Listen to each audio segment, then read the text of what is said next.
Chapter 4203. So you didn't answer. He even suspected that Huamin's account had been hacked. Or did Qin Shu use Huamin's words to test him? Therefore, so you didn't answer this question. On the other side, Huamin continued to ask Suyu. Suddenly, she heard the sound of the door opening. She immediately stuffed her phone under her pillow and pretended to be asleep. As expected, Qin Shu came in. "Mian, are you asleep?" "Yes, soon." She closed her eyes and was in a daze. "Today, I met a client who sells imported special medicine.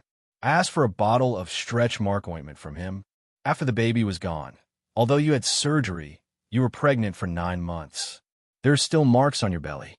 It's very ugly, so I wanted to help you get rid of them." It's pretty good. Leave it here. I happen to be free today. Let me help you." Qin Shu sat down on the bed as he spoke. Huamin immediately panicked. Her belly was smooth and white without any patterns. This couldn't be imitated.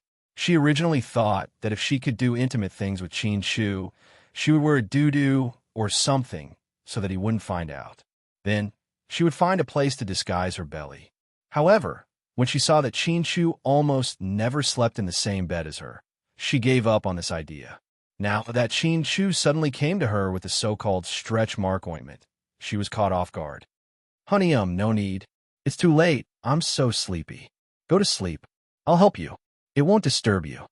With that, Qin Shu reached out and was about to lift the blanket. Huamin reacted strongly and sat up from the bed. "I said I don't need it. Why can't you understand me?" "Qin Shu, don't be so fickle, okay? Previously, you treated me coldly, and now you're enthusiastically applying ointment for me. Did you do something wrong to me in the company? Is that why you're acting so differently?" She was smart enough to shift the topic back to Qin Shu. "I just want to apply some ointment for you. Why do you have such a big reaction? Is there a scar on your stomach? Are you afraid that I will see it?" "No, I just don't like your flip-flopping attitude. I'll accept your ointment as a token of my gratitude. If there's nothing else, you can leave." "Didn't you want me to stay?"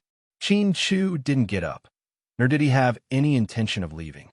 Huamin, or Layla, looked at him in surprise. This man was really unpredictable.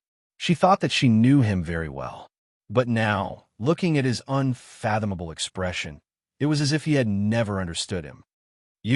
I thought you didn't like to sleep in the same bed as me?" Huamin stuttered. "But you're right. We're husband and wife. We can't live separately forever. Do you want to take a shower together?" Qin Shu asked her.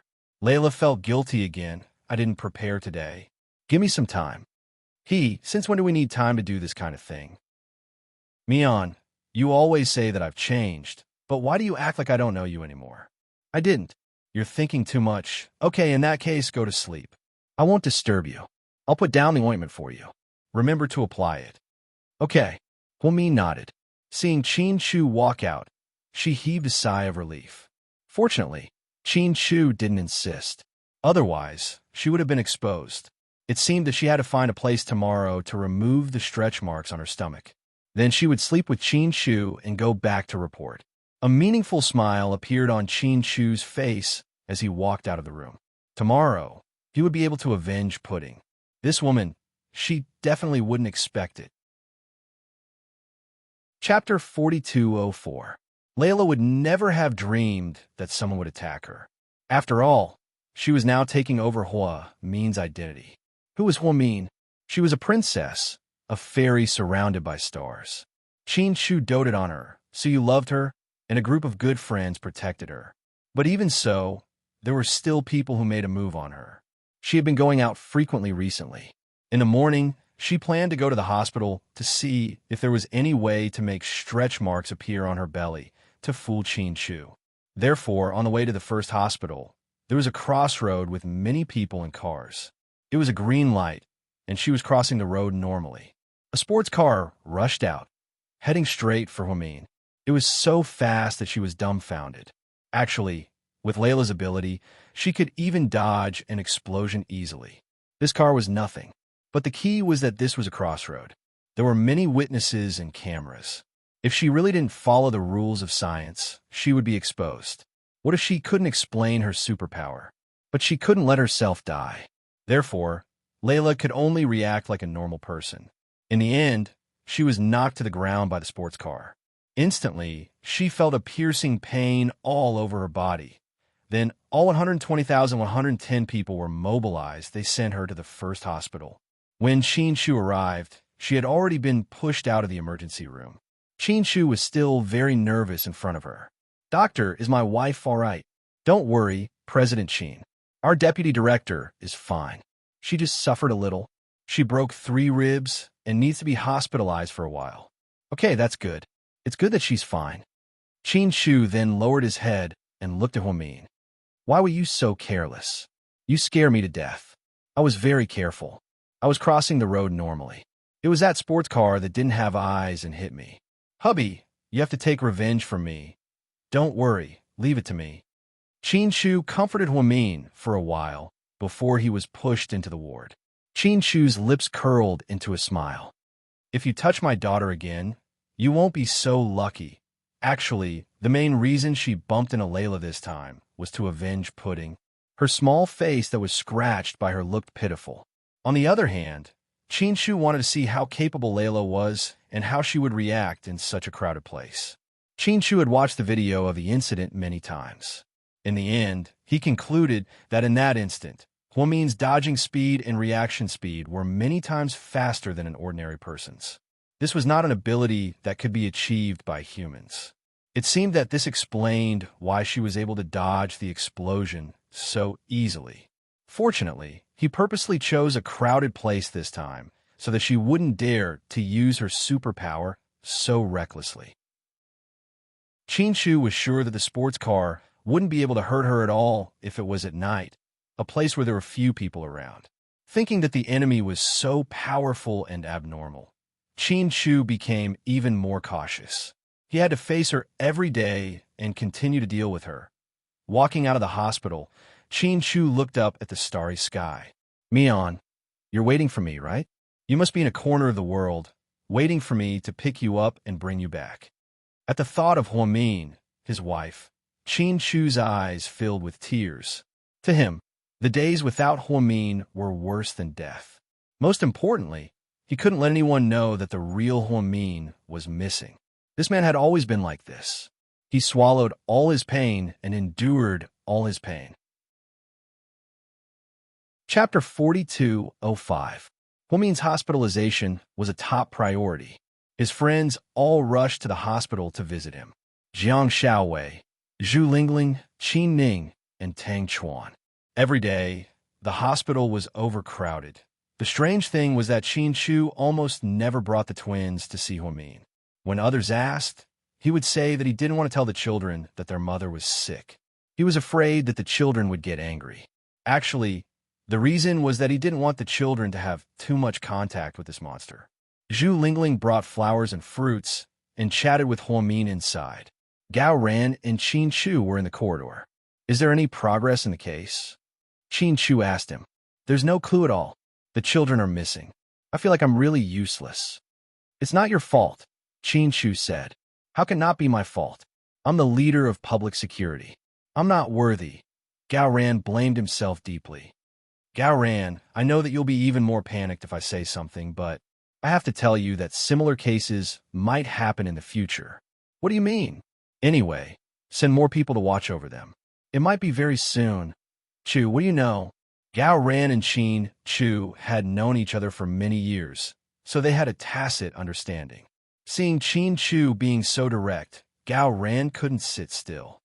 "I can't tell you right now, nor can I explain. All of this is just my deduction. Do you know who the murderer is?" "I'm not sure yet. Tell me. I'll catch them and interrogate them." Gao Ran was extremely anxious. "It's not the time yet." "Damn, what do you mean?" Qin Shu didn't say anything else, however. He had a vague feeling that after this injury, Layla would commit another crime soon. Qin Shu's guess was right. Moreover, it didn't happen a few days later, but that night. That night, a young lady who came to the hospital to visit her sick grandmother mysteriously disappeared. It was the same situation as the child who had gone missing from the kindergarten. The hospital pulled out all the surveillance cameras, but they did not find any clues. The child was gone, and the parents were frantic. The whole hospital was in an uproar. As for Huamin, no, it should be Layla. At that moment, He was lying on the hospital bed, leisurely watching the news and listening to music. She was in a good mood after eating and drinking her fill. Logically speaking, since the hospital had a blood bank, they could just steal some blood bags and be done with it. But that wasn't Layla's style. She had to eat live, fresh food to taste good. It was just like how some people like to eat fish, but they didn't like to eat dead fish. They only liked fresh and freshly killed fish. The nurse who came to change her dressing gossiped as she changed her dressing. The hospital has been very strange recently. Everyone says that it's haunted. I'm so scared that I don't dare to work the night shift. I don't know what happened, but such a big child disappeared. No one saw her go out, but they searched the entire hospital and couldn't find her. It's really strange. Then do you believe in ghosts in the world? Huamin asked the nurse with a smile. Haha, Deputy Director, you really know how to joke. We study medicine. How can we believe in this? I'm scared, not scared of ghosts. I just feel that this matter has made people panic. Huamin smiled slightly and didn't say anything else. Deputy Director, do you smell anything? No, what smell? Huamin was expressionless. It seems like the smell of blood coming from somewhere. Did your wound open? The nurse's nose was very sensitive. She smelled that something was wrong and lifted the blanket to look at Huamin's ribs. Chapter 4206. No. Where did the bloody smell come from? The young nurse murmured to herself. Really? How come I don't smell it? Are you hallucinating? Huamin chuckled. No, my nose is the most sensitive. My mother said that my nose is like a dog's. Usually when she cooks something delicious, I can smell it immediately and get up quickly. The young nurse had no doubt about her ability, but she couldn't find the source of the bloody smell. There are a lot of patients in our hospital, and the bloody smell is everywhere. Maybe you brought it in when you passed by the operating room. Really? Maybe. The young nurse froze and thought Huamin's words made sense. After changing Huamin's dressing, she left. After she left, Huamin took out a transparent bag from under his pillow. Inside was a warm heart. At the Shun family mansion, Tian came back from Jing City during the winter vacation. Shun Mingxi was out of town, so Wei Ying went to pick her up. At the airport, Tian walked out of the door and saw Wei Ying. She ran up to her enthusiastically. Then she called sweetly, Mommy. The people around them looked at them enviously, thinking they were mother and daughter. Wei Ying was a bit uncomfortable because Tian had always called her Annie and occasionally Mommy. She was a bit embarrassed to call her Mommy so suddenly. But she didn't doubt the child's sincerity at all. She immediately put a luxurious down jacket on Tian. It's cold here. It's not as cold as Jing City. Put on. Wow, this brand is expensive. Mommy, did you buy it for me? Yeah, I knew you were coming back, so I prepared a few. Do you like them? I like them. Thank you, Mommy Wei Ying. Tian's mouth was getting better and better, and her relationship with Wei Ying was getting better and better. Shun Mingxi began to think it was a good thing. After all, the child's mother was gone. It was a good thing for her to stay with Wei Ying. However, the more he thought about it, the more he felt that this child was too sophisticated. She was different from Pudding and Little Bean, who were precocious and sensible. Anyway, Shun Mingxi began to be wary of the child, but Wei Ying treated her sincerely and raised her as her own child. Mom, I might not be able to stay at home for too long this time. The school organized a trip, and the teacher is taking us to Australia. It's summer there right now. The whole class is going. Very good. Then let's go too. But we have to pay 88,000 yuan for the trip. The food and accommodation are all high-end. Tian emphasized. No problem. I'll transfer the money to you later. Mom, there's one more thing. I accidentally dropped my phone at school, and I didn't dare to tell Dad. Can you buy me another phone? You can deduct it from my living expenses. This child, why would I deduct it from your living expenses? It's just a phone. I'll buy it. Then, Wei Ying drove to the entrance of a luxury cell phone store. He spent more than 8,000 yuan to buy the most popular mobile phone for the child. Tian seemed very happy and kept trying to please Wei Ying. Mommy Wei Ying, when I miss home at school, I'll look at photos of you and Dad. I even showed your photos to my classmates. They all said that you're very beautiful and that we look alike. Really? Wei Ying smiled. Mommy Wei Ying, in the future, when you have a brother, will you still like me? Tian Tian suddenly asked. Chapter 4207. Surprised by the question, Wei Ying froze for a second and then smiled. Then he smiled and said, Of course I will too. I like both of them. Mom, I know you're so kind and will treat me well for the rest of my life. I'm so lucky to have met Mom Wei Ying. Tian Tian's words were beyond the sweet talk of a normal child. But Wei Ying took them as heartfelt words and was very happy. After picking up Tian Tian, Wei Ying busied herself with packing, changing her clothes, and combing her hair. Wei Ying and the housemaid were busy making dumplings in the kitchen. Tian Tian took out her new cell phone and found Wei Yunshu's WeChat ID in Wei Ying's hand. Then she added, but Wei Yunshu rejected her.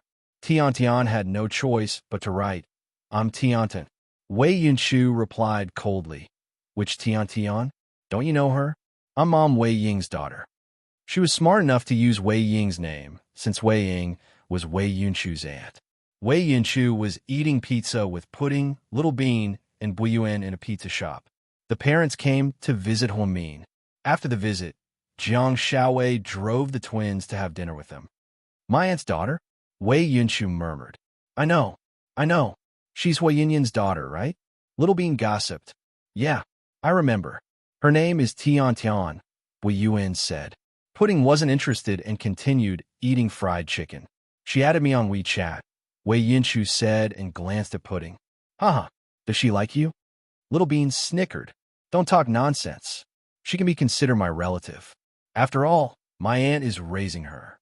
Pudding still didn't say a word, then at her. Why don't you see what she's doing? Buyuan didn't care. Wei Yunshu thought for a moment and clicked accept to add Tian Tian. Tian Tian. Yunshu, are you on vacation? Wei Yunshu. Yeah. Tian Tian. Let's go on vacation in Australia? Wei Yunshu. Question mark. Tian Tian. Our school organized a great trip without parents. It's only 80,000 yuan. Your family will pay for it. Wei Yunshu. Not interested. Tian Tian. Then where are you interested in? I can go with you. Wei Yunshu. Am I that close to you? Tian Tian. I've heard about you from Wei Ying's mom. Your family. I heard you're friends with Pudding and Little Bean. I'm their friend too. When Pudding and Little Bean were mentioned, Wei Yunshu glanced at the twins. She said she's friends with the two of you? We used to be friends, but one time she betrayed us and lured us into getting kidnapped. After that, we were no longer friends. Pudding remained silent, as if she didn't want to participate in this topic. Wei Yunshu didn't reply to Tian Tian either. However, Tian Tian suddenly sent a selfie over. Tian Tian's background was not bad. She actually looked a lot like Hui Yinyan. She was quite pretty. In addition, she was now living a life of luxury. Everything she ate and used was the best. She had the temperament of a rich young lady. Wei Yunshu glanced at him but didn't react. Tian Tian sent him another message. Yunshu, do you think I'm fatter or thinner than before? When Buyuan saw this, he saw Little Bean reading it aloud with a smirk on her face. Pudding finally reacted a little. She raised her head and glanced at Wei Yunshu. Young Master Wei, you're very popular these days. Are you going to debut? Wei Yunshu. Chapter 4208. Haha. Sis, you're so smart. You haven't spoken for 100 years, but when you do, the whole world is shocked. Hearing her sister's words, Little Bean burst into laughter. Gao Buyuan also watched the show with a smirk on his face. The adults were bewildered. They wondered what had happened to the children. I can say that I'm innocent. I didn't do anything. Wei Yunshu looked innocent. Then Pudding stopped talking and went back to playing on her cell phone. After dinner, Pudding and Little Bean left with Qin Chu. Unwilling to give up, Wei Yunshu ran over and took out a lollipop. Pudding, no. Are you still angry? Why should I be angry? Then I'll delete her. Before Pudding could speak, Wei Yunshu took out his cell phone and deleted Tian Tian in front of Pudding. Although Pudding didn't say anything, she felt a little satisfied. The other three kids didn't know, but Pudding knew. A long time ago, Huamin and Qin Chu had talked about Hui Yinyan's orphan. Pudding remembered clearly that her parents didn't have a good impression of that child. The child had just lost her mother, but she could open her mouth and call someone else her mother.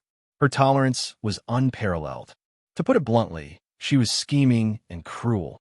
He even changed his name to Shun Mingxi's dad and Wei Ying's mom. This change in attitude wasn't something an ordinary child could do. From then on, Pudding didn't like Tian Tian. After Tian Tian went to study in Jing City, they hadn't contacted each other. God knew why she suddenly added Wei Yunshu on WeChat today, but Wei Yunshu deleted Tian Tian's WeChat in front of Pudding. His attitude was clear. Here you are. Wei Yunshu handed her another lollipop, and Pudding didn't refuse it this time. After thanking him, she left the restaurant with her dad. Sis, I thought you didn't like candy? In the car, Little Bean had been drooling. So what if I am? If you don't eat it, it'll be a waste even if you take it back. Our house is so hot, the lollipop will melt. That would be a pity. I saw it when Wei Yunshu paid just now. This lollipop costs 128 yuan. Why did he say it was handmade? So, Pudding remained calm.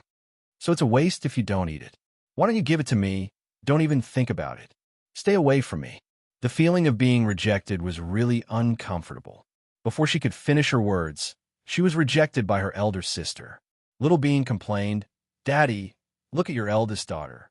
She's too domineering and selfish. She won't eat it herself and would rather throw it away than let me eat it. She can't bear to throw it away. Don't worry. Chinshu looked at his two daughters in the rearview mirror and smiled. At this moment, Pudding's phone rang. She picked up the video call. Hello, handsome Sue. Wow, Pudding is so beautiful today. Did you go out? Yeah, I had dinner with Annie Xiaowei and the others. Oh, good news. Did you see Yinshu? Su Yu's straightforward words made Pudding feel a bit embarrassed. Fortunately, Little Bean snatched the phone away. Stupid handsome Sue. Why did you send it to her and not me? Aren't you two together every day? It doesn't make a difference who I send it to. Su Yu laughed. It's not the same. Whoever you send it to first means you like her more. Humph. I don't love you anymore. Little Bean pouted. Chapter 4209.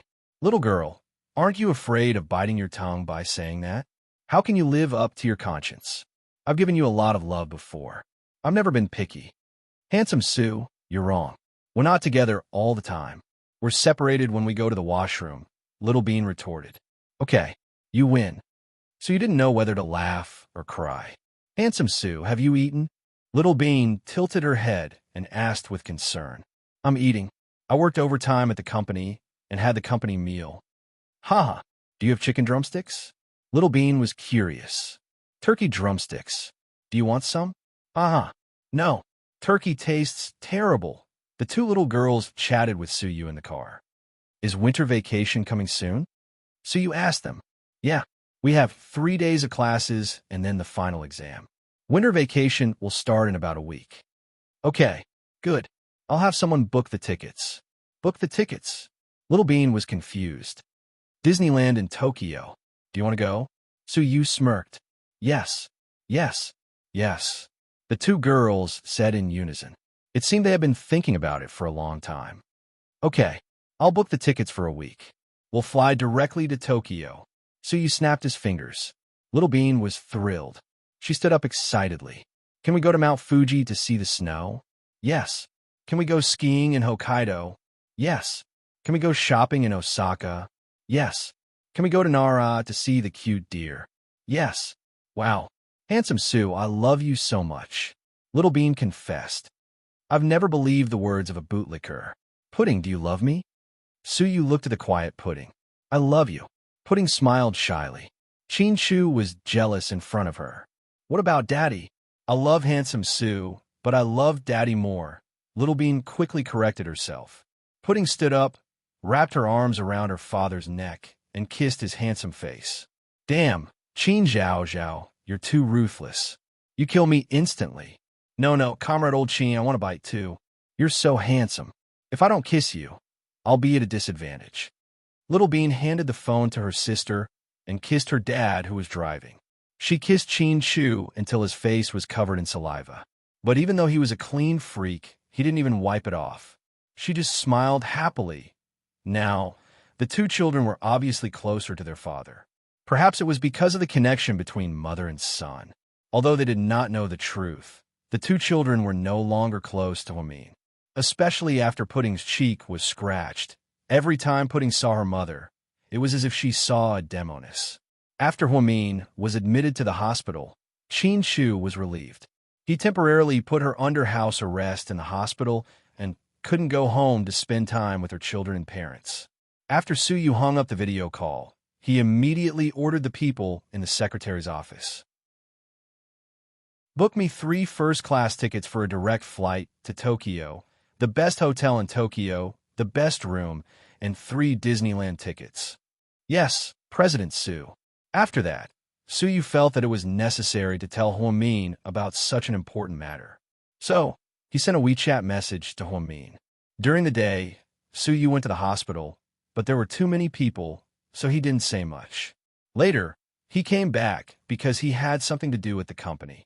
He looked at the time. It was only 7 a.m. Su Yu, Mian, have you slept? Huamin, no. Su Yu, how are you? Do your ribs still hurt? Huamin, they hurt. Su Yu, have you eaten? Huamin, no. No one brought me food. Su Yu, no way. Didn't Qin Shu bring you food? Huamin, no. Maybe he doesn't want to care about me and wants me to starve. Su Yu, don't talk nonsense. What do you want to eat? I'll buy it and bring it to you. Huamin, Su Yu, don't be so nice to me. I'm afraid I'll fall in love with you. Su Yu, ahem. Stop fooling around. Dr. Hua, my little heart can't take a scare. Huamin, come. Let's have dinner together. I want crystal shrimp dumplings and pumpkin porridge. Su Yu, do you want seafood? Big crab, huh? Huamin, no. I hate crabs and shrimps. They stink. Su Yu, huh? Haven't you always loved seafood? Chapter 42:10. Huamin, my taste has changed. I don't like it anymore. Su Yu, huh? It changed so suddenly. I wasn't prepared for it at all. Su Yu didn't care when Huamin changed the details of her life. Therefore, when he found out that Huamin didn't like seafood, he was very surprised and wasn't prepared for it at all. Huamin, it's not a big deal. What are you prepared for? Are you bringing me food or not? If not, I'm not eating. Su Yu, yes, yes, yes. I'll be right there. Wait for me. After all, Su Yu hadn't lived with Huamin for a long time, so he didn't know the details of Huamin's life. Therefore, he wasn't as observant as Qin Shu. Hearing that Huamin didn't eat, Su Yu immediately went to bring her food. According to Huamin's request, he bought pumpkin porridge, shrimp dumplings, hot milk tea, and snacks. In short, Su Yu bought a bunch of food and drove his supercar there. However, he didn't know that Huamin wasn't interested in food at all. What she was interested in was fresh and warm blood. At the first hospital, before Su Yu, Jixin came first. After all, Bella and Yang Meirong were both in the hospital. Jixin heard that his sister was also in the hospital, so he naturally came to visit. Bella and their mother's matter couldn't be hidden. Jixin got a bowl of millet and mung bean porridge for his sister and then went into the room. Jixin, why are you here? Huamin pretended to be very affectionate. Brother-in-law didn't tell me. I heard from nurses that my sister was also in the hospital. I was so worried. Jixin put down the porridge and sat by Huamin's bed. Sis, does it still hurt? Huamin shook her head. It doesn't hurt anymore. Don't worry. Our family has been so unlucky recently. I should ask you to read our fortune later. What's going on? Why is misfortune happening one after another? What's wrong? Huamin was curious. It wasn't just 1 or 2 bad things. After a few seconds of silence, Jixin told her the truth. First, it's my Bella was injured and she's still in a coma. Then, Dad disappeared. Then, Mom had a heart attack and fainted. And now it's your turn. Will be my turn in a few days. Don't talk nonsense. After hearing Jixin's words, she didn't seem to care. After all, Jixin's family was Jixin dad. Oh no, Uncle Jing. Why did he suddenly disappear? Qin Tis, T. After all, you tease. When did Uncle Jing go missing? Did he see anyone before he disappeared? Huamin asked Jixin. No, brother-in-law even asked big brother Gao Ran for help, and the Municipal Public Security Bureau is also involved, but there's still no news. Dad was acting weird when he came back this time. Now that he's gone, the person who suffered the biggest blow is actually Mom. I'm worried for her. It'll all pass. Don't think too much, Huamin comforted him. Jixi nodded. Sis, you haven't eaten yet, right? I bought you some millet porridge. I'll feed you. No, I don't like millet porridge. But didn't you always tell us that it's best for patients to eat liquid food? The best liquid food is millet and mung beans. It's good for clearing heat and detoxifying. Jixin looked at his sister in confusion. Chapter 42:11. Huamin was about to say something when the door to the ward was pushed open. The two of them looked at the door and saw Suyu walking in with a pile of delicious food. Brother Suyu. Jixin quickly stood up and greeted him. Jixin is here too. Yeah, I'm here to see my sister. Just in time, I bought a lot of dinner. Let's eat together. Suyu was quite happy and felt that it would be lively with more people around. Jixin had taken care of his mother and wife, so he hadn't eaten yet. Seeing Suyu say this, he was about to agree, but Huamin interrupted him. Jixin won't join us.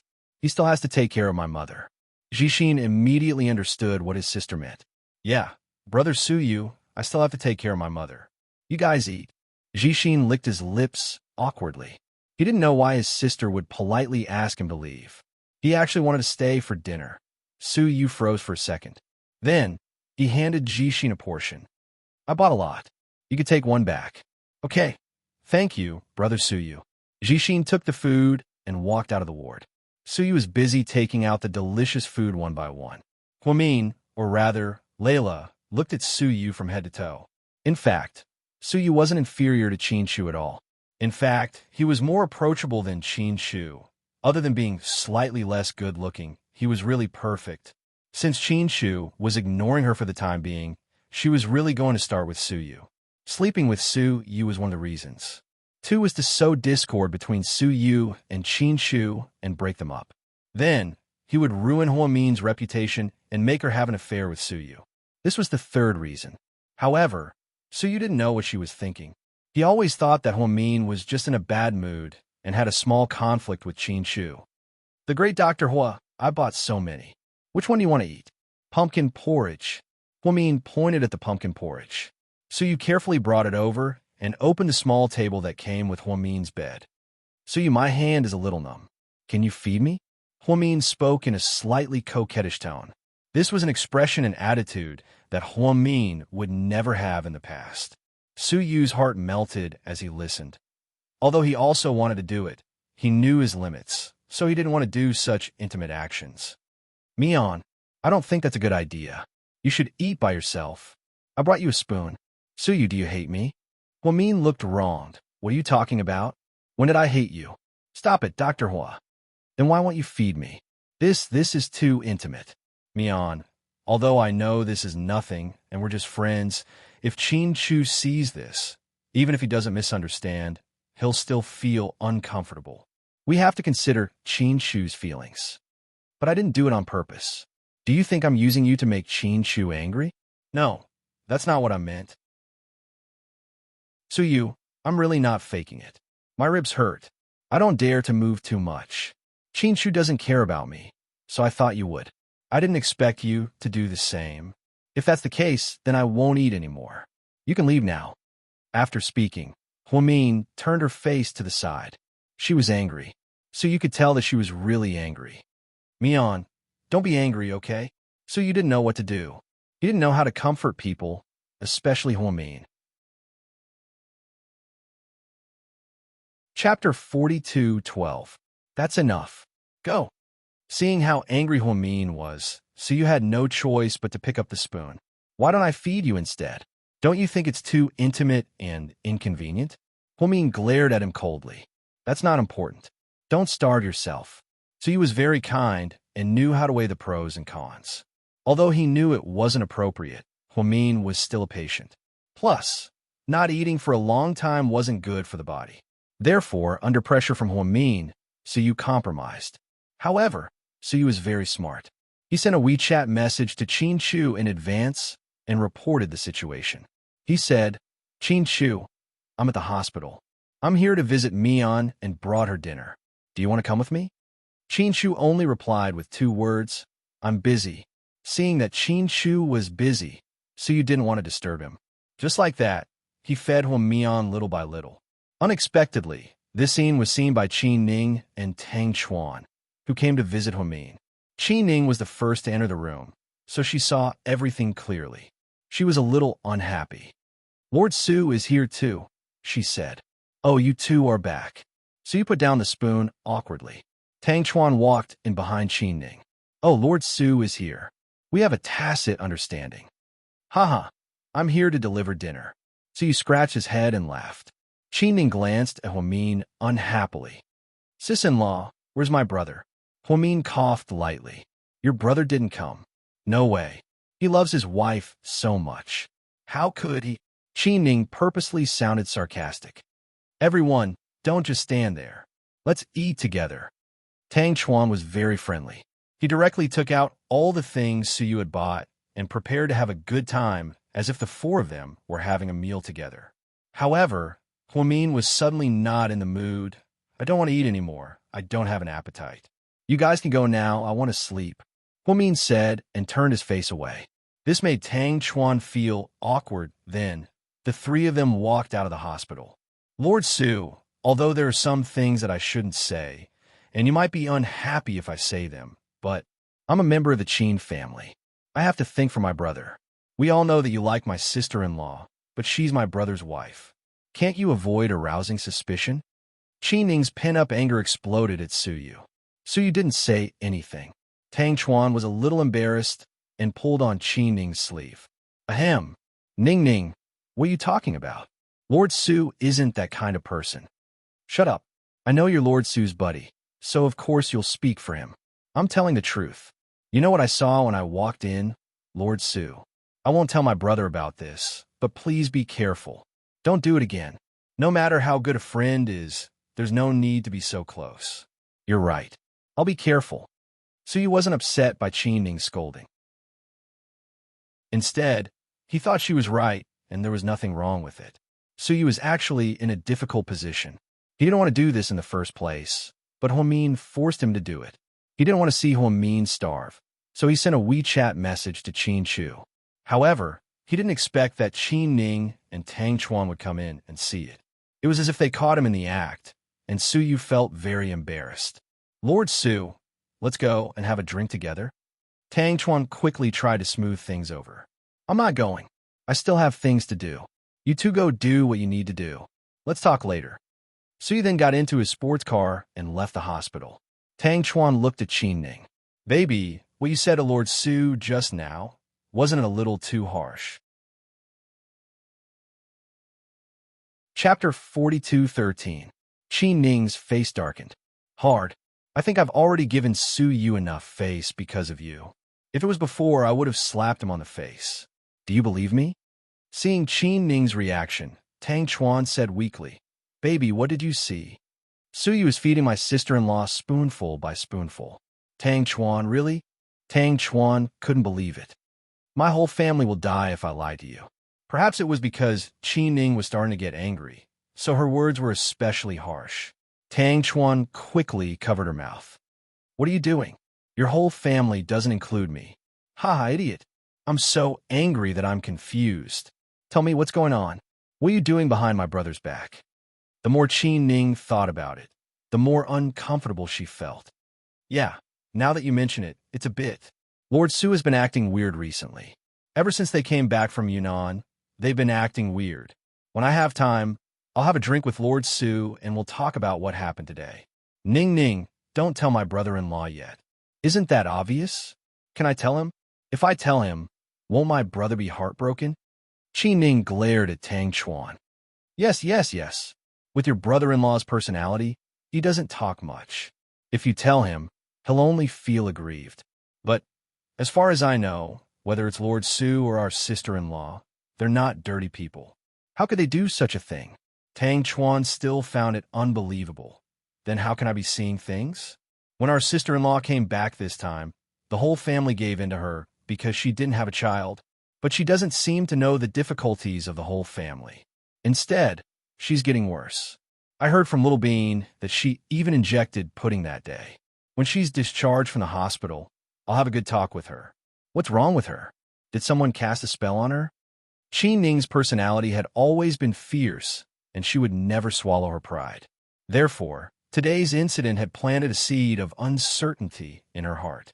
The dinner was ruined by Qin Ning and Tang Chuan, ruining the atmosphere. Huamin was furious. She then sent a WeChat message to Suyu. "What are you doing?" After a long time, Suyu did not reply. Then she made another call. After a long while, Suyu finally picked up. "Why didn't you reply to my WeChat message?" Huamin was rather displeased. "I'm in the sports car. I just got off, so I didn't hear you. What's wrong, Mian?" Suyu's expression was still pleasant. "What did Qin Ning say to you?"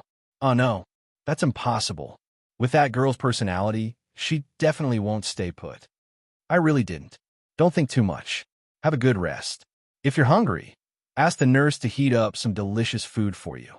"Suyu, are you taking Pudding and Little Bean to Tokyo?" Suddenly, he remembered this. "Yeah, didn't I promise them a long time ago? I can't go back on my word." Suyu smiled. "I want to go with you." "Huh?" Suyu was dumbfounded again. "Take me with you. I want to Tokyo too," Huamin stated forcefully. But Suyu was confused. It was fine if he took the kids with him, but if he took Huamin with him, then he and Huamin's kids would be a family of 4. Where would Qin Chu fit in? "Mian, you can't do that. Mr. Qin will go crazy if he finds out." "Haha." Suyu wanted to refuse in a joking manner. "Qin Chu won't care. Besides, with the kids around, what can happen between us?" Huamin asked back. Chapter 42:14. Hearing Huamin's words, Suyu was in a difficult position. "Mian, although you're right, it's really not good to do this. Didn't you see Ning Ning's face turn green just now? I don't care what others think. I just want to ask you. Suyu, will you take me with you?" "Mian, are you really not joking with me? Do I look like I'm joking?" "Suyu, I just want to go to Tokyo." "Mian, it's really inconvenient." Although Suyu liked the feeling of being alone with Huamin, he knew that it wasn't right. He would always have Qin Chu between them, and he would never build his happiness on Qin Chu's pain. "It's fine if it's inconvenient." Huamian didn't seem happy. She just said forget it and didn't say anything else. "Don't be angry, huh? Why don't I talk to Qin Chu and ask him to come with us?" Although he felt that it would be strange for a bachelor like him to go out with a family of 4. However, if Qin Chu went, Huamin would be more convincing. Unfortunately, Huamin didn't reply. Suyu knew that Huamin was probably angry. Huamian was bored in the hospital room. In fact, her body had recovered a long time ago. That little injury was nothing to her. However, in order to pretend to be weak, she pretended to continue staying in the hospital. The most important thing was that she could attack the people in the hospital from time to time. She also didn't know how to restrain herself. Losing a child in the hospital made everyone panic. Therefore, many adults didn't dare to bring children to the hospital. The children in the pediatrics department were also guarded by their parents. However, this didn't affect Layla's actions. She wasn't Huamin, so she didn't care about Yang Mei Yurong and Bella. She just wanted to fill her stomach. After another round of capture, she licked her blood-stained lips in satisfaction and returned to her room. She didn't expect that a guest would arrive right after she walked in. "Sister Mian, you can walk now?" Surprised, she knocked on the door and pushed it open. Then she saw Huamin walking freely on the floor. But didn't everyone say that she was in a serious car accident with several broken ribs? She thought her eyes were playing tricks on her. "You've come?" Huamin smiled slightly, but it wasn't a warm smile. Instead, it seemed a little distant. She didn't know if it was her illusion, but she had a feeling that Sister Mian didn't like her and even seemed to reject her. "I wanted to visit you for a long time, but there have been a lot of people these days. I was afraid to disturb your rest, so I didn't come." She placed the lilies and fruits she bought for Huamin on the table. "Oh, thanks for coming to see me." Huamin was absent-minded. He didn't look at her, but looked down at his cell phone. Han Yueyao was embarrassed. "Sister Mian, you can walk on your own?" She remembered how fast Huamin walked. "Yeah, I'm recovering well." Except for the pain in my ribs, I can walk on my own, Huamin explained. That's good. I'm relieved to see you're well. Did President Su come? You mean Suyu? Yes. Yes. He came to bring me dinner in the evening. He must be worried sick. Han Yueyao knew how important Huamin was to Suyu. How was it? Did you confess to Suyu? Seeing the girl's fangirl look, Huamin, or Layla, knew she liked Suyu. Chapter 42:15. Hearing Huamin's blunt question, Han Yueyao blushed slightly. I did, but President Su's attitude, lowering her head, Han Yueyao stuttered and explained shyly. Huamin said, he rejected you, didn't he? He didn't explicitly reject me. Han Yueyao didn't think it was a direct rejection. Huamin smiled. For some reason, Han Yueyao thought there was a hint of sarcasm in his smile. He didn't want to hurt your self-esteem, so he didn't make it too clear. Han Yueyao pursed her lips and didn't speak, but she felt bad. Suyu has someone in his heart. Yao, you should focus on someone else. Don't waste time and hurt yourself. Huamin's meaning was obvious. He wanted Han Yueyao to stop liking Suyu. She was afraid it wouldn't work out. But, in the past, Huamin knew she liked Suyu, but he still encouraged her. Why did his attitude change so much? Sister Mian, I haven't liked a man in all these years. Suyu is the first person I've liked in my life. I don't want to give up so easily. But he doesn't like you. Huamin's words were blunt and hurtful. He likes you, but you don't like him, right? But he still likes you. Unconvinced, Han Yueyao began to use this relationship as an analogy. Huamin was obviously unhappy. I'm different from you. We've known each other for years. Suyu and I have gone through life and death situations together. You're his superior and subordinate, and you're obviously not a match for him. But Auntie Su said she doesn't care if we're of equal social status. Han Yueyao explained. Auntie Su is in a hurry to find a wife for Suyu. As long as it's a girl, it'll be fine. Mom is just impatient. Don't take it seriously. Anyway, Yao Yao, you're famous now. Just focus on being a star.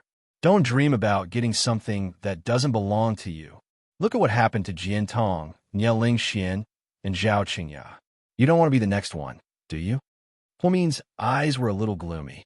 Han Yueyao felt chills all over her body. Sister Mian, Yao Yao, I'm a little tired. You go back first. If there's nothing, don't come over. I'm going to be discharged soon. It was obvious that they had ordered him to leave. Okay, I'll go now. Sister Mian, have a good rest. Yes. She left with a heavy heart. Huamin sneered from the hospital bed. Bitch who doesn't know the immensity of heaven and earth. An idiot wants to chase after Suyu. Isn't it all because of money and power? The Lord is right. The exaggerated men and women in this world, the so-called love and affection, are just each taking what they need. It's disgusting. In the Shun family's house, Shen Mingxi hadn't come back yet. Wei Ying sat on the sofa with Tian Tian and watched a variety show. Tian Tian picked up a sugar orange, peeled the skin, and brought it to Wei Ying's mouth. Mommy Wei Ying, have one. It's very sweet. Okay. Thank you, baby. Wei Ying really liked this kid after 2 days of being with her. After she came back from school in the capital, she was obviously more sensible and sweet-tongued than before. She kept calling her Mommy Wei Ying. As the saying went, you don't hit a smiling person. Since she tried so hard to please Wei Ying had no reason not to like her. Mommy Wei Ying, when will Dad come back? I miss him. Chapter 42:16. Wei Ying glanced down at her watch. He should be back soon. I sent him a WeChat message, and he said he's off the highway and will be back in less than 20 minutes. That's great. Tian Tian smiled and rolled her eyes. Mom Wei Ying, is Yinshu good friends with Auntie Hua means 2 sisters? Wei Ying nodded. Yeah, they're childhood sweethearts and play together almost every week. They're very close. Yinshu likes Pudding very much. Then, does Pudding like Yinshu? She likes him. They're good friends anyway. Hee hee. I'm so happy for Yinshu. I added him on WeChat today since he's Uncle Wei Liao's son, but for some reason, he deleted me. Tian Tian looked aggrieved. He doesn't know it's you, right?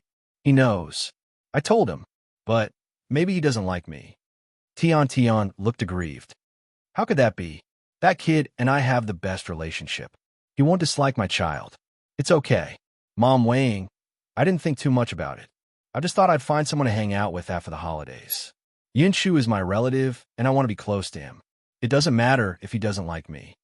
The more Tian tried to sound innocent, the more uncomfortable Wei Ying felt. She felt that the child had been wronged. She picked up her cell phone and video called her nephew, Wei Yinshu. Wei Yinshu. Andy, what's up? Wei Ying, what are you talking about? Can't I video call you? Wei Yinshu. Of course not. Wei Ying. Big nephew, what are you doing? Wei Yinshu. I just finished dinner. I'm watching a football game. Wei Ying. You're like an adult today. Can you understand football games? Wei Yinshu. Wei Yinshu. Auntie, you video call me for something, right? Wei Ying. Yeah. Come on, nephew. Let me introduce you to my Tian. Wei Ying pulled Tian before the cell phone camera. Tian was quite pretty. In the evening, she wore sky blue loungewear and had long hair. She was quite cute among the little girls. Wei Yinshu, however, looked wooden. Hi, Yinshu. Tian greeted her shyly. Wei Ying. Yinshu, this is Andy's daughter. Who's older? I remember you're a month older than Tian, so you can call her Tian. Wei Yinshu. Auntie, when did you have such a big child? When did you give birth? Why didn't I know? Wei Ying was embarrassed by Wei Yinshu's words. Wei Ying, don't talk nonsense. She's not my biological daughter, but she's your uncle's daughter. Wei Yinshu. Really? Is she uncle's daughter? I don't remember uncle having a child with another woman. Is she an illegitimate daughter? Wei Ying. Tian's face turned ugly in an instant. Wei Ying. No, don't make wild guesses. I'll explain when I have time. Anyway, get along with your sister. She usually goes to school in the capital and doesn't have many friends here. Wei Yinshu. Auntie, it's time for me to revise my English. Talk to you later. Before Wei Ying could reply, Wei Yinshu hung up the phone. Wei Ying. Hey, Tian. Mom Wei Ying, it's okay. I heard Yinshu is cold and has few friends. I'll get along with him slowly. Touched, Wei Ying rubbed Tian's head. Good girl. I know you're a good girl. At this moment, they heard the door open. Chapter 42:17. Shimingshi finally came back from his business trip. Tian ran over and hugged Shenmingshi's thigh like she used to do when she was little. Dad. Tian didn't know when she started calling Shenmingshi Dad instead of Uncle Shen. Shenmingshi rubbed her head. You seem to have grown taller. Yeah, Dad, you have to buy me a lot of new clothes. I can't wear my old ones anymore. Tian took the opportunity to act cute. Yes. But I have all my money with your mom. You have to ask her for everything. Shenmingshi smiled and looked at Wei Ying, who was not far away, his eyes full of love. After remarrying her, he wanted to show his sincerity and make the Wei family believe him. Shenmingshi had transferred all his assets to Wei Ying's name. Even his company was Wei Ying's major shareholder. No one in the Shun family objected. The Wei family thought it was a win-win situation. Shenmingshi only took his credit card with him when he went out. His money was indeed with Wei Ying. Mom Wei Ying has bought me a lot of good things. I can't let her spend more money. Really? What did you buy? Shenmingshi took off his jacket and walked into the room. Tian tried her best to please Shenmingshi and Wei Ying. Outsiders who didn't know would think that it was a happy family. Tian had never mentioned anything about her mother, Hu Yinyan. She had never asked about her mother. She threw away everything about Hu Yinyan in the house, not even a photo. 10 p.m., Tian went back to her room to rest while the couple went to the master bedroom. Shenmingshi had been on a business trip for a few days and hadn't seen Wei Ying for a long time. The moment he entered the room, he couldn't wait to hug Wei Ying from behind. What are you doing? Doing something lovey-dovey. Young Master Shun, who is usually taciturn, could be so flirtatious. After a round of lovemaking, Wei Ying lay in Shenmingshi's arms happily. Ying, don't spoil Tian too much. You can't buy her whatever she wants. I saw you spend a lot of money these days. It's rare for a child to like it. No matter how much I like her, She's just a child. Don't raise her too materialistic. Although we can afford to raise her, I don't want her to grow up to be a materialistic woman who flaunts her wealth. I don't think so. I think Tian Tian is quite sensible.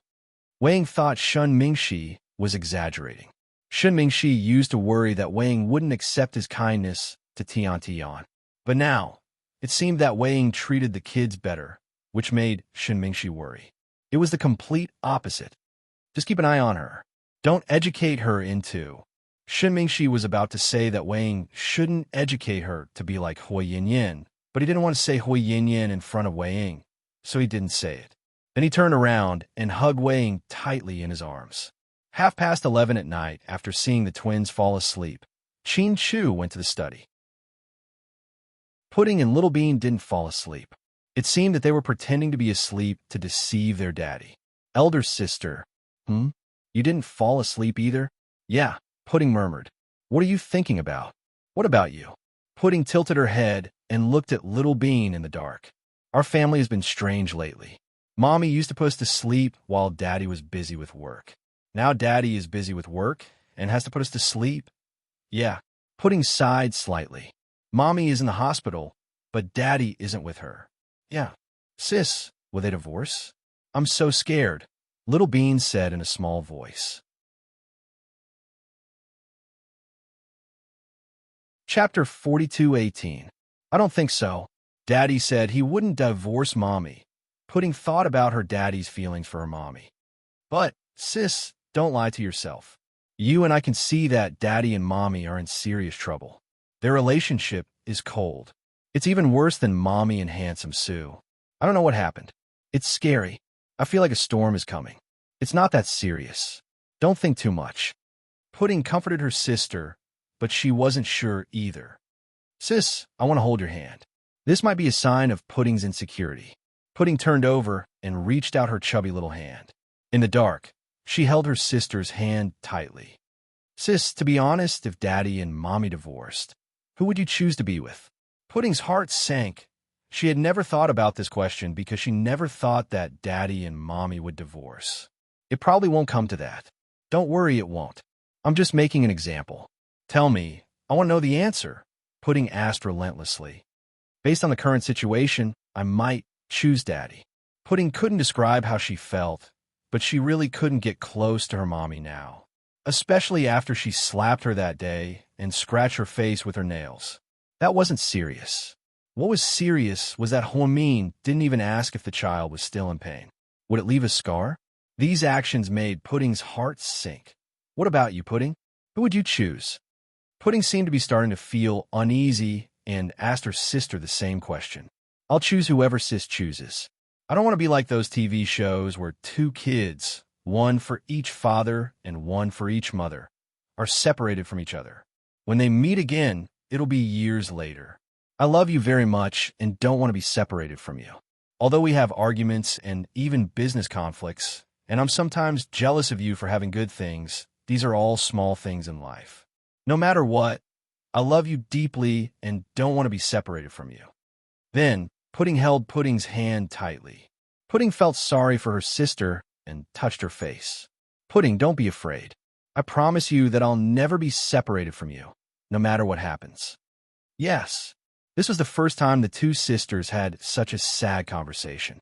If Qin Shu, as their father, heard this, he would definitely be distressed and burst into tears. At this very moment, he was in his study, talking to Gao Ran on the phone. When did it happen? Just an hour ago. Such a big living person is gone just like that? Qin Shu frowned. Yes. Previously, it was children who went missing.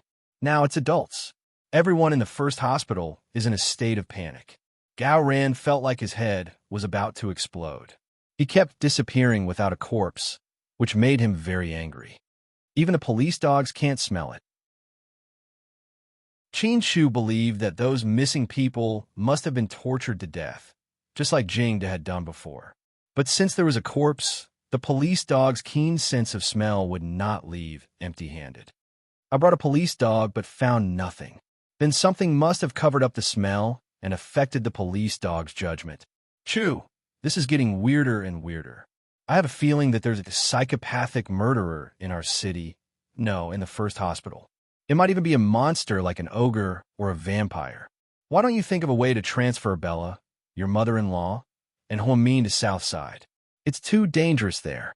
After Gao Ran said this, Qin Chu was speechless for a long time. How could he tell him that Huamin was the monster? Chapter 42:19. On the other side of the earth, in the underwater palace, there was no watch, calendar, or concept of time. Huamin couldn't remember how long he had been under house arrest here. He had only seen Linya a few times. However, he was much more familiar with Messiah. The more he interacted with her, the more he felt that Messiah was a good servant. At least, she didn't have poker faces like the others, who were expressionless like robots. Ever since he found out that Lu Yin and he weren't born from the same father and mother, Huamin had been shocked for a long time. He wasn't shocked by the closeness between him and Lu Yin, but by the fact that Lu Yin was the child of Linya's clone. Strictly speaking, she was the child of a human and a clone. His father probably didn't even know that Linya was a clone, right? But how did Linya manage to deceive his highly intelligent father? Huamin had many questions at the same time. He was more worried that Layla would do whatever she wanted in her home and hurt her family.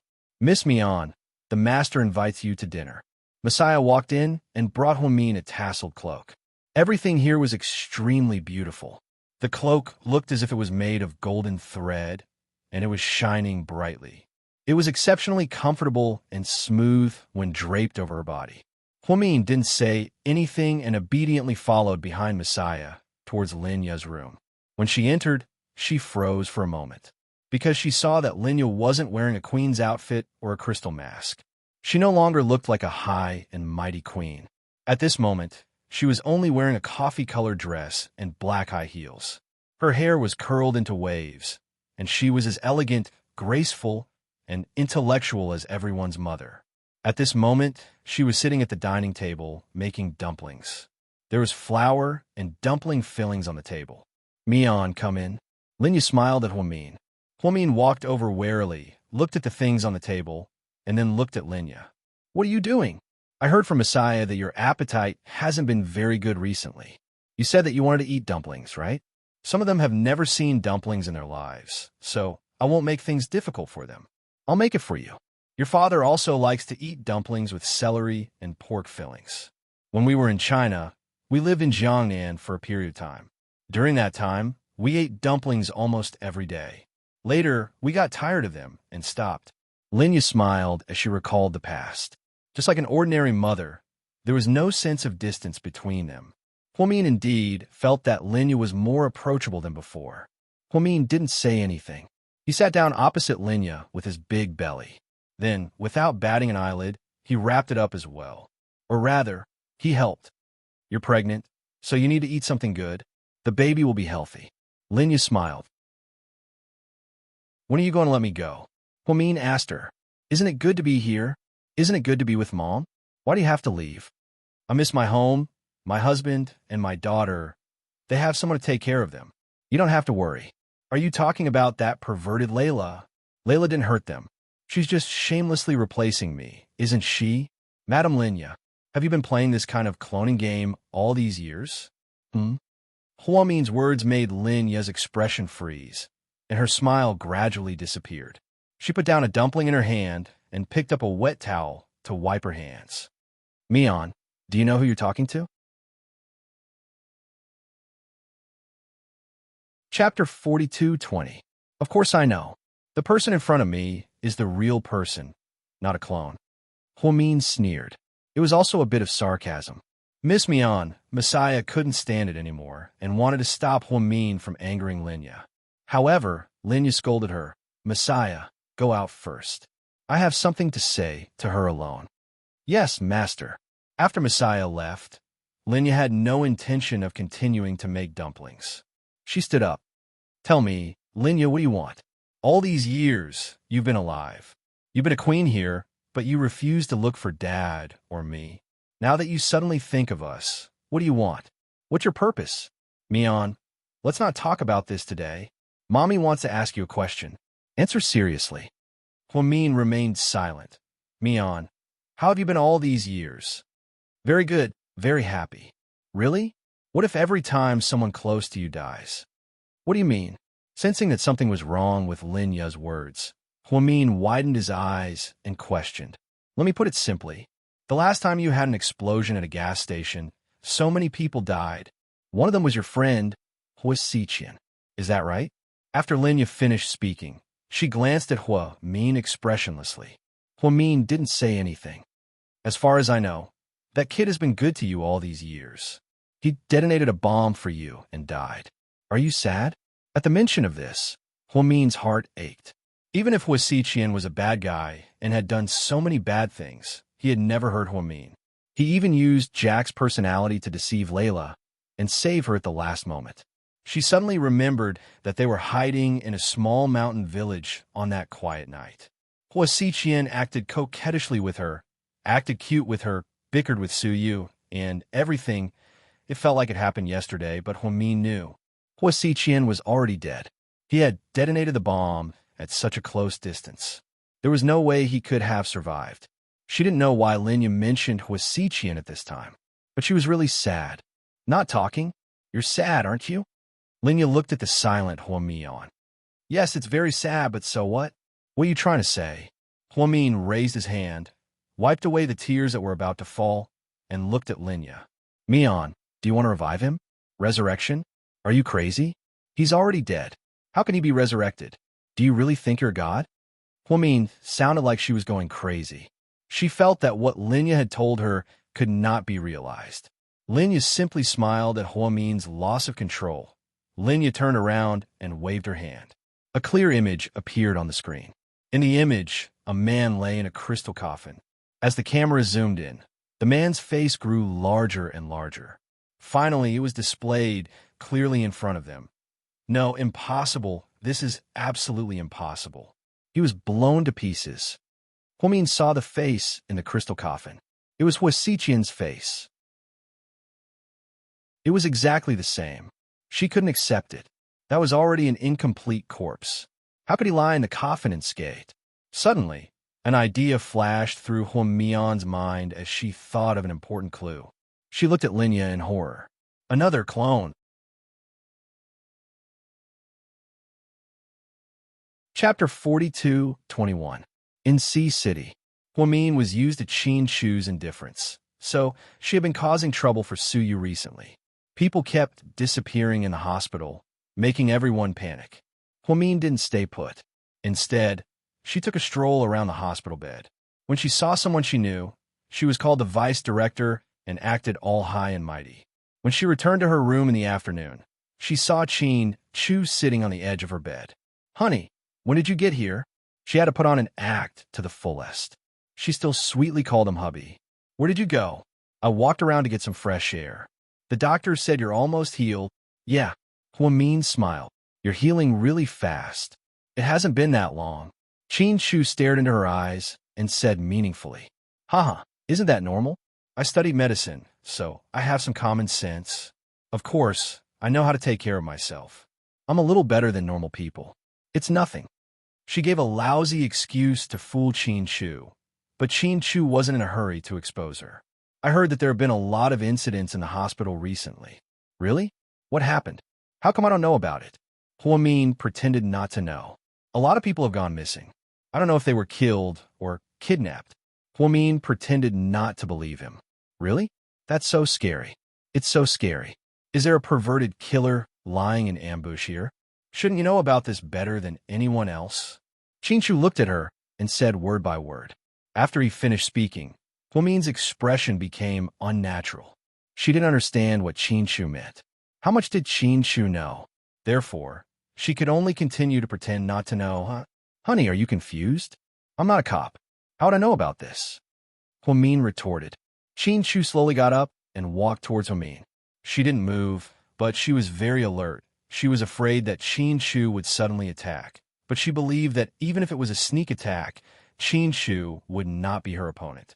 However, Qin Shu didn't do that. He just switched to a caring look. The nurses here are the most gossipy. They must have told you these things when they were changing your bandages. I'm afraid you'll be even more scared if they exaggerate things. I won't. I'm very brave. You know that. Well, if it's convenient for you to walk, follow me to the south side. Why are you going to south side? Huamin was surprised. Cece is having a cesarean section this afternoon. She wants you to help her deliver the baby. After all, you're an excellent gynecologist. Layla did not know how to perform surgeries, especially cesarean sections. She had never come into contact with them before. Huamin had a lot of experience. Therefore, she was at a loss. What's wrong? You don't want to? No. It's just that my body is in such a state. I'm afraid I'll make a mistake. After all, I'm not in good shape recently. You know that. Huamin continued to find excuses. But you've done so many surgeries like this. You're very experienced. You can even use 20% of your skills. Cece trusts you so much that Rick called me, and I agreed to do it. Obviously, Qin Chu wanted her to go. Honey, there are many excellent gynecologists at the south side. It's really not convenient for me right now. It seemed that Huamin didn't want to go and continued to find excuses for herself. Chapter 42:22. In fact, if she forced herself to do the operation, she could complete the operation with all the memories she had of Huamin. However, it was too risky. If there were too many loopholes and those people saw through it, wouldn't the loss outweigh the gain? She hadn't achieved her goal yet. If she was seen through too early and screwed up, she was afraid that her master would be unhappy. Therefore, after considering many factors, Huamin, or rather, Layla, she refused. She was terrified. Indeed, she didn't know how to do the operation. The medical genius was Huamin, not her. Hearing her words, Qin Chu finally nodded. Okay then, I won't make it difficult for you. I'll explain it to Rick later. Okay, honey, talk to Rick. It's not that I don't want to help Cece. I got it. After saying these 4 words, Qin Chu turned and left without saying goodbye. It seemed that he was angry. After Qin Chu left, Huamin became even angrier. He picked up the pillow on the bed and threw it to the ground. Damn it, why do I have to listen to your attitude? I thought Huamin was living a happy life. How is this happiness? He's a cold and expressionless man. I don't know why that idiot chose to marry such a man. He's not as gentle as Suyu. Layla's temper rose, and she was very dissatisfied with Qin Chu, of course. She didn't know that Qin Chu didn't treat Huamin like this. He treated her like this because he saw through her. However, she didn't realize it yet. After all, Qin Chu had always been very shrewd and had always pretended to be very beautiful. Qin Chu had already paid attention to the case at the first hospital. It seemed that from now on, she had to choose a place far away to commit crimes. Otherwise, she might be targeted. Layla revealed a bloodthirsty smile. It was a creepy smile. Southside Obstetrics and Gynecology Department CC's home was close to Southside. Moreover, the first hospital hadn't been very peaceful recently. There were always scary news about missing children. Therefore, her parents all recommended their daughter to give birth at Southside. Rick didn't have any opinions. It was all up to Cece. Cece's parents were quite superstitious. They even asked someone to check the time and picked an excellent surgeon to perform the operation on Cece. When Qin Chu drove over, Cece's family was waiting outside. Ling Xian, whom he hadn't seen for a long time, was also back. After Qin Chu arrived, he nodded and greeted everyone. Then, he and Rick went to the other side of the corridor. Are you nervous, brother? Qin Chu asked Rick. Yeah, I'm nervous. How do you feel? Mood? It's hard to describe. It's like you're about to do a big deal, and you're afraid of being investigated by the police. Rick said. Qin Chu was speechless. Qin Chu didn't know whether to laugh or cry, but it was really difficult for this underworld boss. The godfather of the mafia, the youngest godfather of the mafia in the history of the United States of America, was a man with facial paralysis. When he spoke to others, his words were priceless. However, when he spoke to Qin Chu, he was a chatterbox. In fact, neither Rick nor Cece asked Huamin to be the chief surgeon. After all, they knew that Huamin was injured and that they were recovering. There was only one reason why Qin Chu said that. He continued to test. Although he had confirmed that she was an imposter of Huamin, He wanted to see how much preparation she had done. Could it be that Huamin was best at medicine?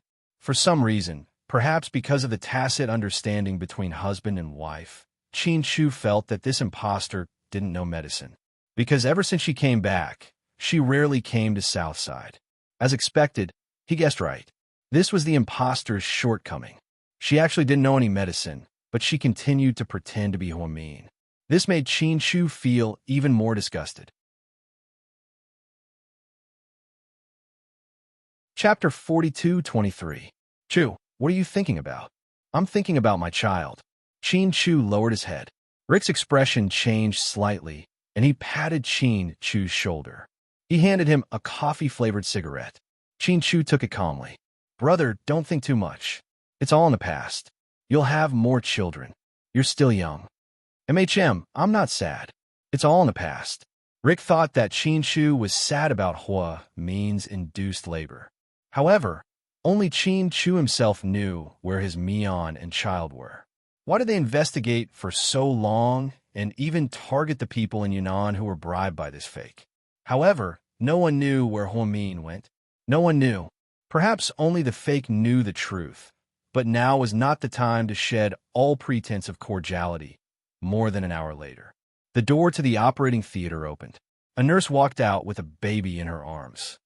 Who's the father? I am. Rick walked over excitedly.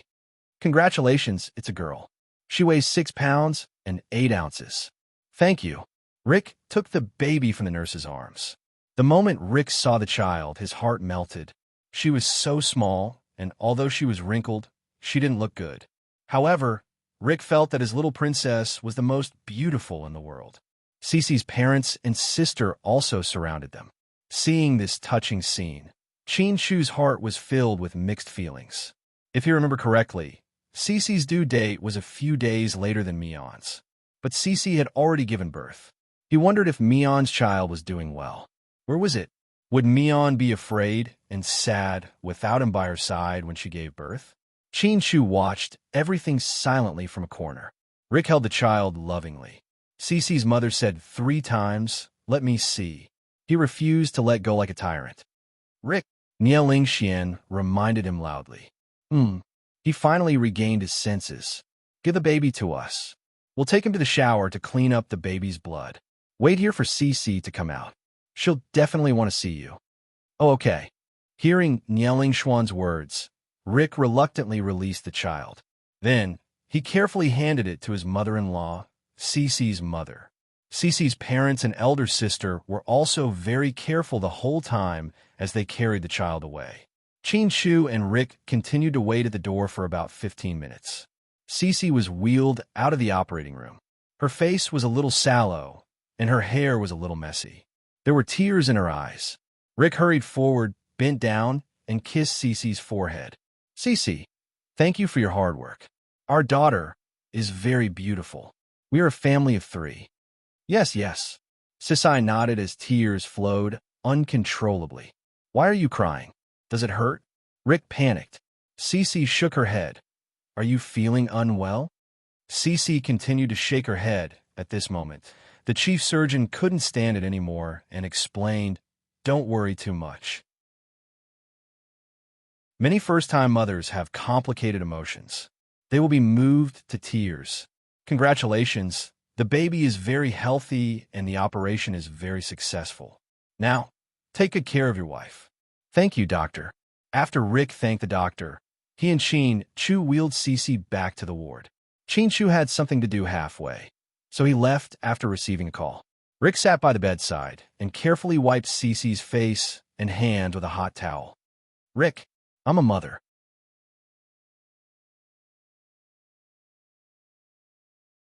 Chapter 42-24. Yeah, I'm a father now, Rick said. Cece then smiled sweetly. Where's the baby? Why isn't she back yet? Don't worry. There are 3 adults watching over the baby. Your parents and sister are all there. They said they're going to clean the sticky stuff off the baby and they'll bring her back soon. I'm not worried. My parents are so happy. Speaking of which, our daughter is so dirty. When the doctor asked me to look at her and kiss her, I didn't like her. Recalling the situation in the operating room, Cece smiled. What kind of mother are you? She's only here for the first day, and you already dislike her? She's so dirty. Oh, honey, I think she looks like a little monkey. Do you think she'll grow up to be a monkey? Oh my God, I can't imagine it. Cece whispered. Rick, she looks like a hairy monkey with a lot of hair on her ears. What should I do? Will she be like this in the future? How can she get married? Rick, okay, don't talk nonsense. The baby won't be happy if she hears it when she comes back, Rick said with a straight face. Ha ha ha, she's so young. Can she understand our language as soon as she's born? Aren't you too pretentious as a father? Cece thought Rick's reaction was super funny and cute. Does it hurt? Rick held Cece's hand tightly. Men could never give birth to children for women, so they didn't know the pain of childbirth. A doctor once compared the pain of natural childbirth to 12 broken ribs at the same time. Most people couldn't bear it, especially now that the standard of living was high. Everyone was eating and drinking well, and children were growing up. It was easily more than 8 kilograms. It was not easy to give birth to such a big child naturally. Therefore, more and more young mothers chose to perform a C-section. Although it saved them the pain of labor, a C-section was still a way to kill the goose that laid the golden eggs. It would still hurt them greatly and leave a hideous scar on the belly. Therefore, being a mother was not easy. Rick wasn't good with words, but he knew how hard it was for Cece. It doesn't hurt. Maybe the anesthetic from the painkiller pump hasn't worn off yet, so I'm fine. Cece smiled. Cece smiled. She felt much more energetic after giving birth. Then, she suddenly thought of something and said, Give me your phone. I want to post it on my Moments. No, it's bad for your eyes. I'm just playing for a while. I'll put it down once I'm done. No, why don't you tell me and I'll post it for you? Rick was very careful to protect Cece because Cece's mother said that Chinese women should not be careless during their confinement period. He had to be carefully nursed for an entire month. If not, there would be a lot of complications in the future. Rick had really taken this matter to heart, so he was much stricter with Cece. Seeing Rick's tough attitude, Cece stopped being stubborn. All right, then help me send it. Did you take a picture of the baby just now? Yes. And send out a photo and write, My daughter, 6 pounds 8 tails. Mother and daughter are safe. Is it over? Rick, what's with that expression? It's okay, I'll send it now. Chin Chu picked up Cece's phone. Honey, don't forget to take a picture of our daughter. Cece reminded him. She's so young. Does she need a picture? Rick didn't know whether to laugh or cry. Of course. I want our little princess to be beautiful from a young age. At this moment, Cece suddenly thought of something. If only Sister Mion's child was still alive. Maybe she would have given birth to it with me. Then, our daughter could marry their son. Chapter 42:25. Chin Chu was here and just left. He's not in a good mood. Don't mention it in front of them. You're just rubbing salt into their wounds. I know. I won't say in front of them. I'm just complaining to you. Yeah, although Chu didn't say it. He must be feeling terrible. The couple felt especially heavy when they talked about Chin Chu and Huo Mian. At this moment, the door opened and Cece's mother walked in with the baby in her arms. Cece's sister and father followed behind her. The three of them took a lot of things. Xian, go and get the baby some milk. How much? The doctor said 30 milliliters is enough. Do you have water? Dad, didn't I ask you to boil water? Ling Xian was inexperienced and was flustered. I've already boiled the water. It's always at the same temperature. You can just use it. Cece's mother walked to the ward with the baby in her arms. Mom, let me see her. Cece couldn't help but want to take another look. You can see her every day. There will be plenty of opportunities. The most important thing for you now is to rest well. Cece's mother cared about her daughter and kept telling her to rest. But I'm not sleepy. I'm tired. Let me see my daughter. Cece's mother walked up to Cece with the baby in her arms. Is she asleep? Cece asked in a small voice. Yeah, she's a good girl. She just cried and fell asleep. She didn't cry in the shower, just now. Cece's mother couldn't bear to let go of the baby. By the way, have you named the baby? Cece's father asked this question. Cece looked at Rick. You tell her, Rick said slowly. The baby's English name is Kristen, but we also want to give her a Chinese name. She'll have the same surname as her mother, Nia. Hearing this, Cece's family was stunned. Cece's father was obviously flattered. It's great that she has the same surname as us. Nia Lingxian smiled. Dad, say something. Are you happy? Cece stuck out her tongue playfully. I'm so happy. It's our blessing to have our granddaughter share our surname. Cece's father grinned. Rick continued, I heard that in the North, there's a custom about naming. If the parent's name is 3 characters, the child's name should be 2 characters. Yes, there is such a saying. My name is Nia Tao. I have 2 daughters. One is Nia Lingxian, and the other is Nia Lingxi. In order to prove this statement, Cece's father even used himself as an example, which was extremely cute. Rick smiled and said, That's why I'm planning to give our child the surname Nia. Have you decided what to call it? Nia Lingxian asked eagerly. Lying on the bed, Cece said proudly, Rick gave me this bright mission. We've already decided that if we have a boy, we'll call him Nia Chun, and if we have a daughter, we'll call her Nia Jean. Jean? Cece's sister was stunned. Yes, it's from our Chinese idiom, a fine day like a brocade, Cece said proudly. Wow, it's so nice. I'm satisfied. Cece's father laughed heartily. Our Cece didn't study for nothing. She's good. Cece's mother was full of praise. Nia Lingxian said with a smile, Sister, it seems that for this good name, you should have a second child. You must have a son named Nia Chun. Huh, you're thinking too much. I don't want another one for now. 10 months of pregnancy is too hard. Mom, did you suffer like this when you gave birth to me and my sister? Cece leaned her head against her mother's chest coquettishly. In our era, medicine wasn't as advanced as now, and we didn't eat as well as you. When you were born, you both weighed more than 5 kilograms. I thought you couldn't survive. Cece's mother was touched when she recalled the past. Honey, her name is Little Nia Jean. What's her nickname? Cece looked at Rick. Dad, you can come up with a nickname for the child. Rick respected the elders and handed the task to his father-in-law. Chapter 42-26. Hearing Rick's words, his father-in-law was pleasantly surprised. Is this okay? Dad, since they've asked you to give them a name, why don't you give them a name? Cece's father smiled honestly. When I lived in the countryside with your grandparents, I often heard people say that it's easier to raise a child with a casual nickname. Ha! Are you going to call her something like Soa, Winter Sweet, or Little Sweet Potato? Nia Lingxian had already begun to imagine. Cece, Rick, that's impossible. Why would I give my granddaughter such a terrible name?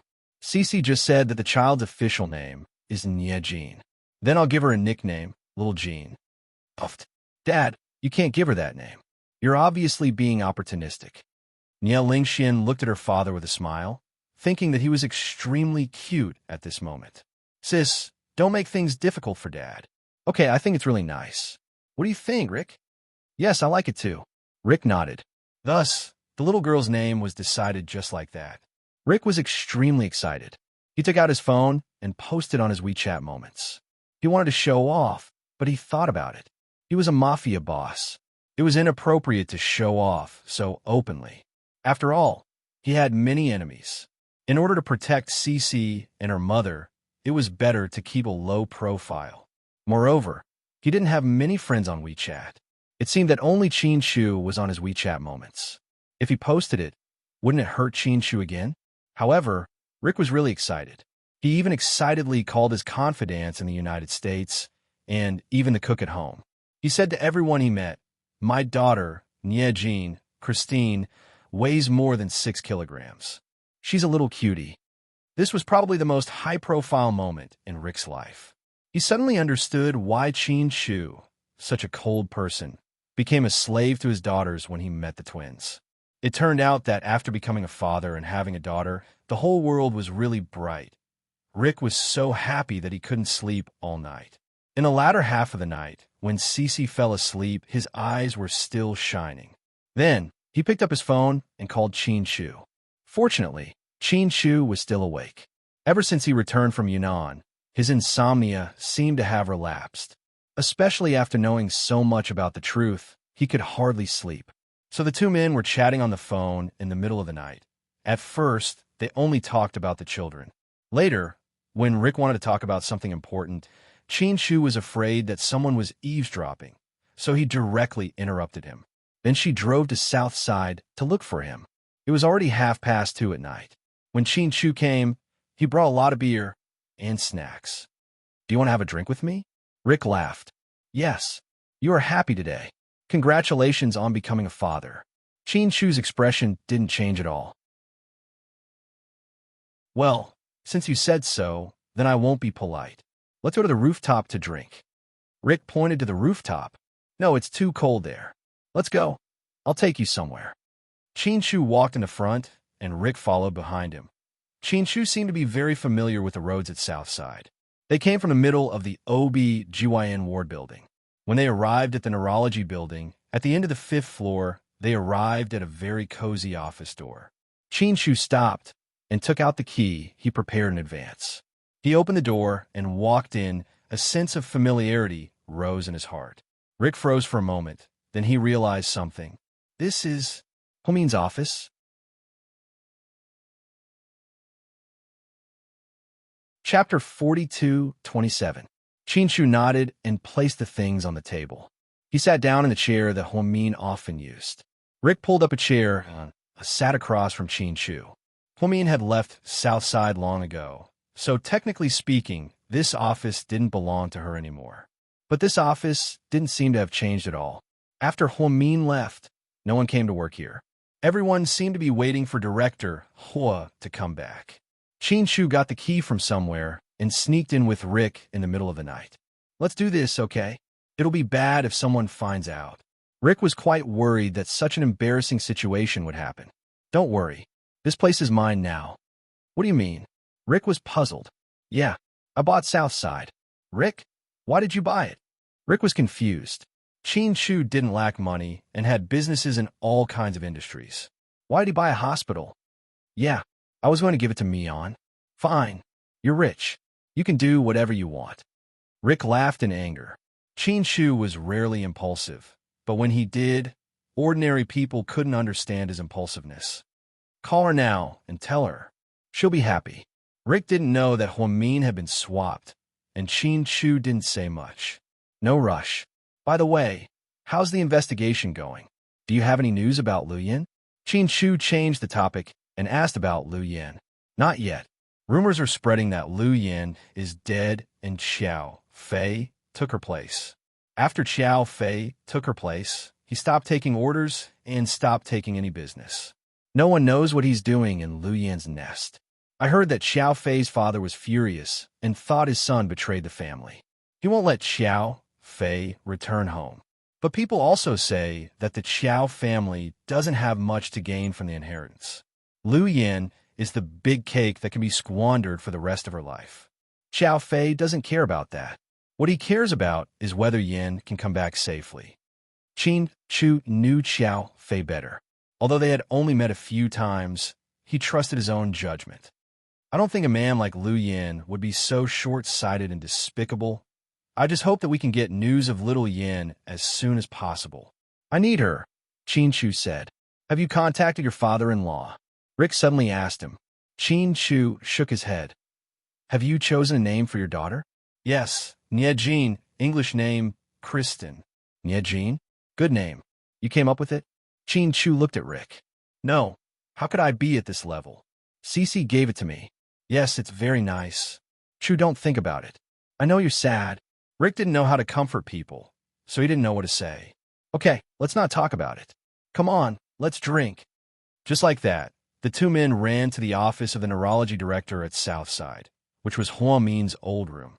Shu didn't buy a lot of alcohol, but maybe because he was in a bad mood, he was a little tipsy after 4 or 5 bottles.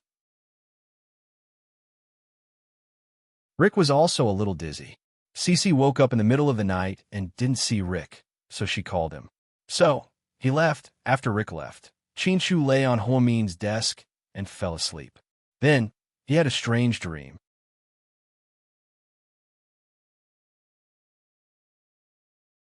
Chapter 42:28.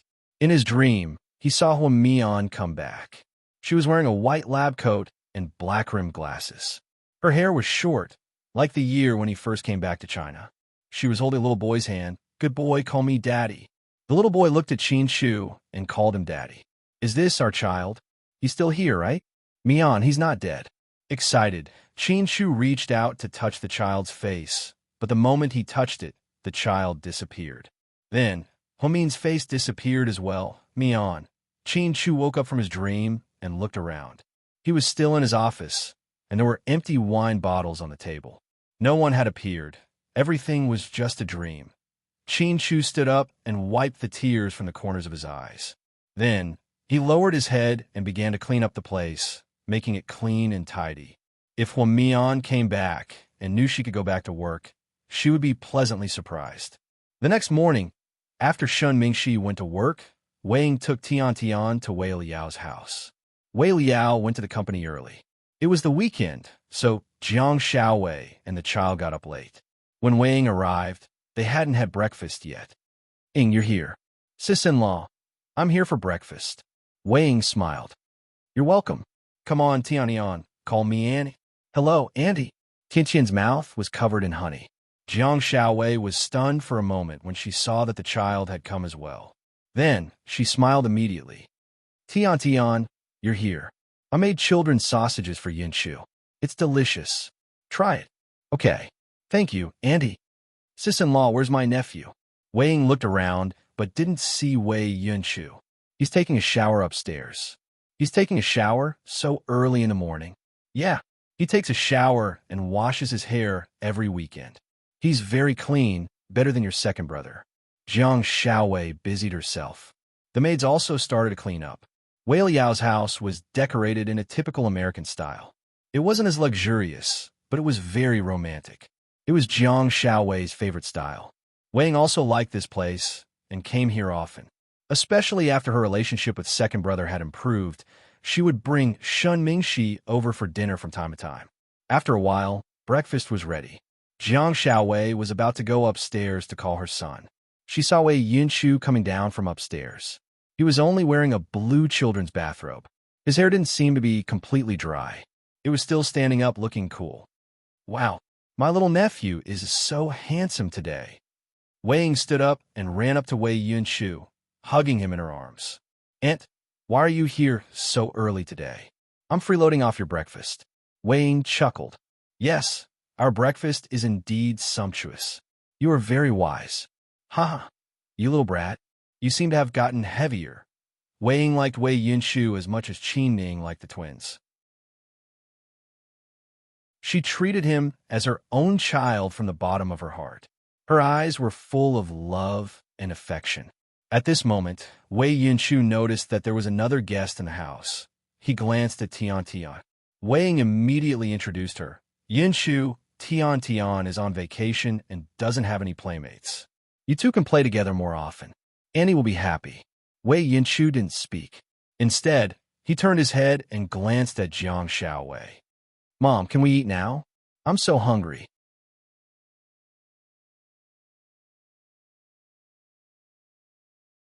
Chapter 42:29. Okay. It's ready. Come on, let's sit down." Jiang Xiaowei had been busy the whole morning, preparing a lot of delicious food with the help of the maid. Wei Ying knew she could have a delicious breakfast, so she woke up in the morning. She drove Tian Tian here. Wei Ying and Tian Tian sat on the right, while Jiang Xiaowei and Wei Yunshu sat on the left. On the table was a dazzling variety of breakfast dishes, both Chinese and Western. Jiang Xiaowei stuck out a grilled sausage with a fork and put on Tiantian's plate. "Come on, try my cooking." "Thank you, Auntie. It looks super delicious. Can I take a picture and post it on my WeChat moments?" Tian Tian looked obedient. In fact, Jiang Xiaowei didn't like the child because she was afraid of her mother. Tian Tian had experienced so much at such a young age and was so attentive to Wei Ying. She would grow up to be a scheming bitch. But Jiang Xiaowei liked Wei Ying. After all, Wei Ying was her sister-in-law. She loved Wei Yunshu very much. So, for Wei Ying's sake, Jiang Xiaowei accepted the child on the surface. "Okay, Take a picture. Thank you, Annie. Tian Tian took a picture with her cell phone. Wei Yinshu glanced at her cell phone and then at his aunt. Her cell phone is the latest model. Did you buy it for her, Auntie? Why? Do you want it too? No, I'm just asking. Tiantian's phone was broken when she was in school. I bought her a new one. This model is new, so I don't really know how to use it. But Tian Tian said that the resolution is good. Big nephew, Annie will buy you a new one later. I don't want it. Mine is good. After saying that, Wei Yunshu lowered his head and ate without saying a word. Sister-in-law, do you have any plans today? If not, can we go to the hot springs in the suburbs? Not today. Yunshu has to go to South Hill Manor. He promised to hang out with Pudding and Little Bean. Wei Yuan seems to be going too, I see. Wei Ying looked troubled. Mom, Wei Ying, it's okay. We'll play with Yunshu another day. Today we can go to the hot spring and post pictures of Dad. All right. Wei Ying thought Tian Tian was very sensible and knew how to read the mood of an adult. Why didn't Wei Ying ask her sister-in-law to go to South Hill Manor? He knew about the grudge between Hui Yin and Hui Min. Also, he heard that the twins had been kidnapped once, and it was more or less related to Tian Tian. Therefore, in order not to embarrass her child, she did not take the initiative to say that she wanted to join in the fun. After dinner, Wei Yinshu video called Pudding.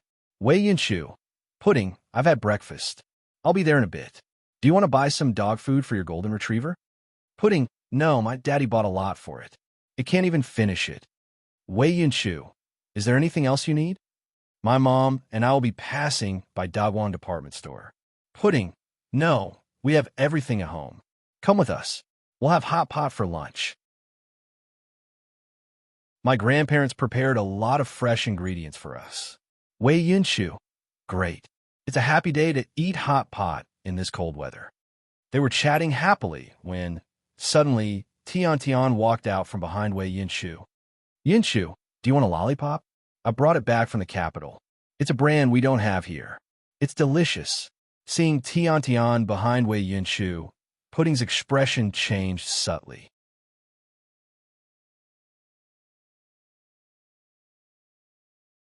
Chapter 42:30. I don't want it. Wei Yinshu turned his head and refused coldly. It's really delicious. Try it, brother Yinshu. The way she called a brother, Yinshu melted his bones. Was she doing it on purpose? I don't want it. By the way, I'm in the middle of a video call. Can you stay away from me? Wei Yinshu turned his head and looked at Tian Tian. Sorry to disturb you. Looking aggrieved, Tian Tian left the screen. When Wei Yinshu turned his head, he saw Pudding had hung up the phone. Helpless, he sent a WeChat message to explain. Wei Yinshu, Pudding, don't you know how to do business? Pudding, why is she in your house? It's early in the morning. Wei Yinshu, my auntie brought her here for breakfast. Pudding, okay. Wei Yinshu, I don't know her well. Pudding, no. She called you brother Yinshu? Pudding looked like she didn't believe it. Wei Yinshu, she's always like that. She talks to everyone in a coquettish voice, including my mom. Pudding, then she's really something. Wei Yinshu, so let's not be mad at her, okay? Pudding, I don't want to be mad at her. See you later. Wei Yinshu, see you later. Seeing that Pudding didn't take it to heart, Wei Yinshu heaved a sigh of relief. But he hated his auntie's daughter. He didn't like this type of girl at all. After breakfast, Wei Ying drove Tian Tian to a hot spring in the suburbs. Jiang Xiaowei took her son to South Hill Manor. On the way, the mother and son talked in a strange way. Wei Yinshu, Mom. Jiang Xiaowei, what? Wei Yinshu, what do you think of my auntie? Jiang Xiaowei, what do you mean? Wei Yinshu, her IQ and EQ. Jiang Xiaowei, she's average. Very average. Wei Yinshu, why do I think her IQ is low? Jiang Xiaowei, son, why do you say that? Wei Yinshu, don't you think the kid she brought here is very scheming? Jiang Xiaowei, I think so. What, you noticed it too? Wei Yinshu, it's obvious that Zhang is a super green tea bitch when she grows up. I don't know why Auntie is so obsessed with her. Jiang Xiaowei, obviously, your aunt had no choice but to accept the child for your uncle's sake. You can't blame her for that. Wei Yinshu, Uncle, why are you raising someone else's child? If you have money to spend, you can donate it to the orphanage. Jiang Xiaowei, that's their private matter. We can't interfere. What's wrong? Did Tian Tian offend you? You seem to be targeting her? Wei Yinshu. No, I just don't have a good impression of her. I don't like her. I can't bring myself to like her at all. Jiang Xiaowei. You don't seem to like anyone else other than pudding. Wei Yinshu blushed slightly. Mom, focus on driving. Safety first, Wei Yinshu said in a formal tone.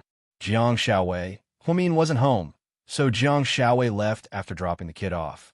Coincidentally, when she came out, she bumped into Zhu Lingling, who was also dropping Buiyuan off. When they bumped into each other, they hit it off and went shopping together. Zhu Lingling's eyes lit up the moment she heard the word shopping. So they drove to the most famous luxury mall in the city. Zhu Lingling had left the house in a hurry this morning, so she only wore a sweater from an unknown brand and casual pants that she had bought from a Taobao store. It was precisely because of this unfashionable outfit that she was deeply despised by the salesgirls of luxury goods. At the Chanel bag counter, Zhu Lingling saw a new design and couldn't help but touch it. The salesgirl behind her quickly picked up a small towel and wiped the bag that Zhu Lingling had touched.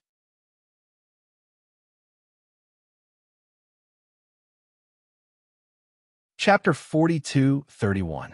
When Zhu Lingling touched another bag, the saleswoman hurriedly continued to wipe the other one.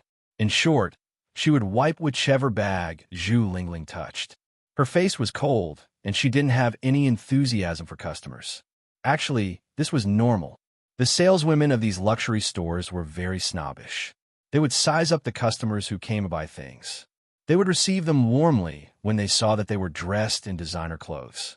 They would look cold when they saw that they were dressed ordinarily. After all, they couldn't afford it. Hey, I say, Jiang Xiaowei couldn't stand it anymore and wanted to teach this saleswoman a lesson. However, Zhu Lingling stopped her. She smiled and continued to touch the third bag, then the fourth. Finally, Zhu Lingling turned around and smiled at the salesgirl. Sorry to trouble you, Miss Salesgirl. Please wrap up all the bags that I touched just now. What? The woman thought that she had heard wrongly, so she asked again. Zhu Lingling was still smiling. You might understand better if I put it this way. Wrap up all the bags that you wiped just now. I want them all. The saleswoman turned around and glanced at the places that she had just wiped. There were at least 7 bags. Do you want 7? Yes. Do you want me to wrap them all up now?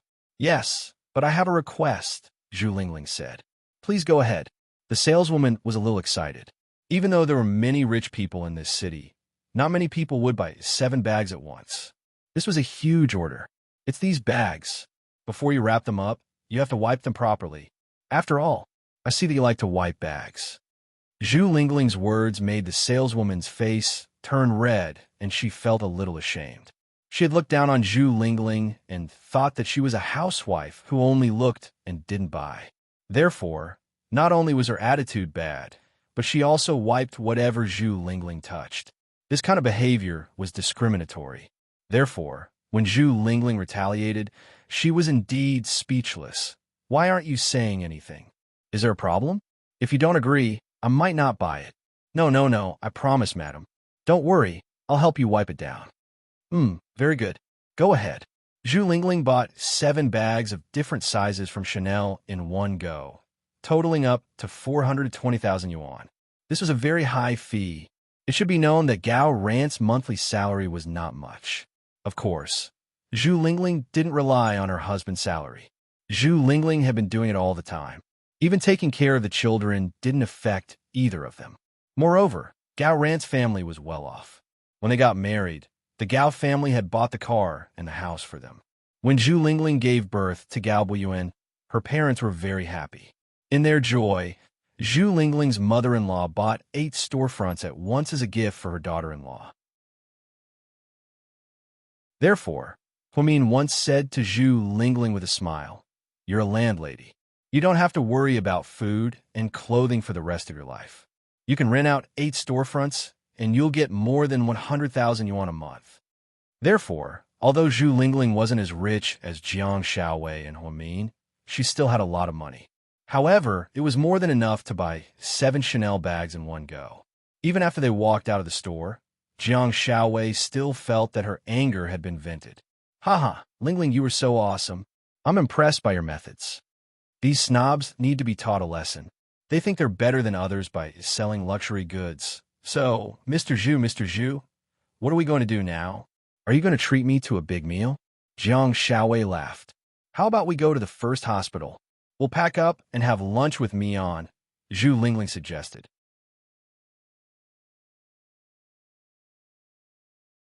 Chapter 42-32. No problem, let's go.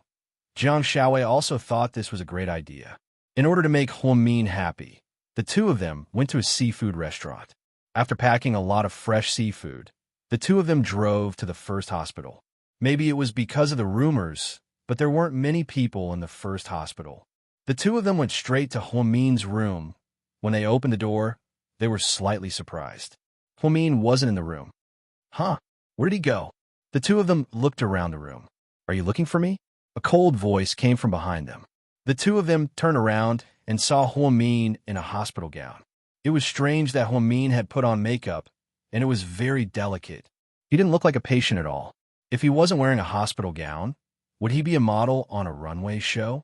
Jiang Xiaowei and Zhu Lingling turned around at the same time. When they saw Huamin's delicate makeup, they were a little dazed. Huamin wasn't good at makeup, so what was going on? Damn, where did you go? I thought you were discharged. You scared me. Zhu Lingling ran over and punched Huamin.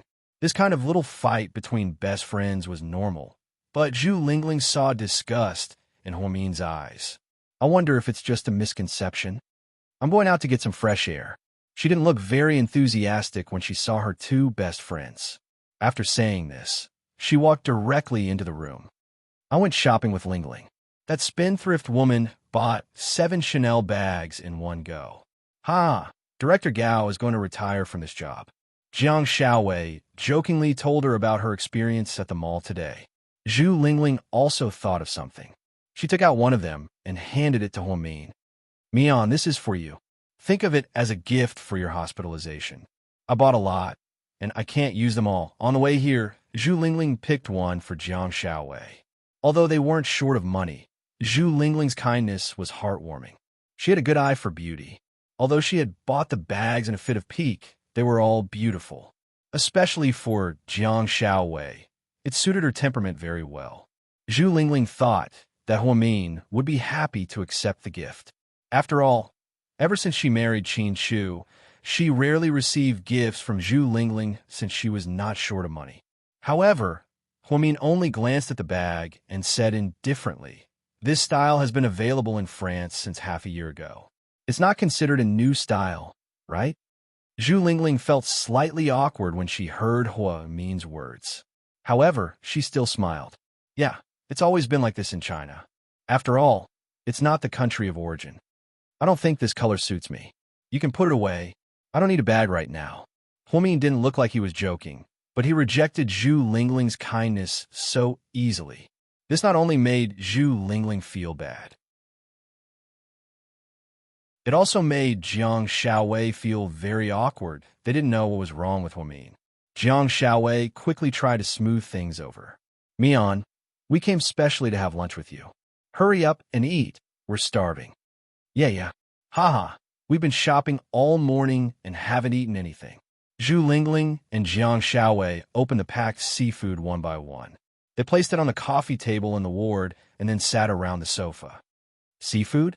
Huamin frowned slightly. Yeah, your favorite. Are you surprised? Zhu Lingling lowered her head and smiled as she opened the packaging. Don't you think the seafood stinks? It smells weird? Huamin asked them.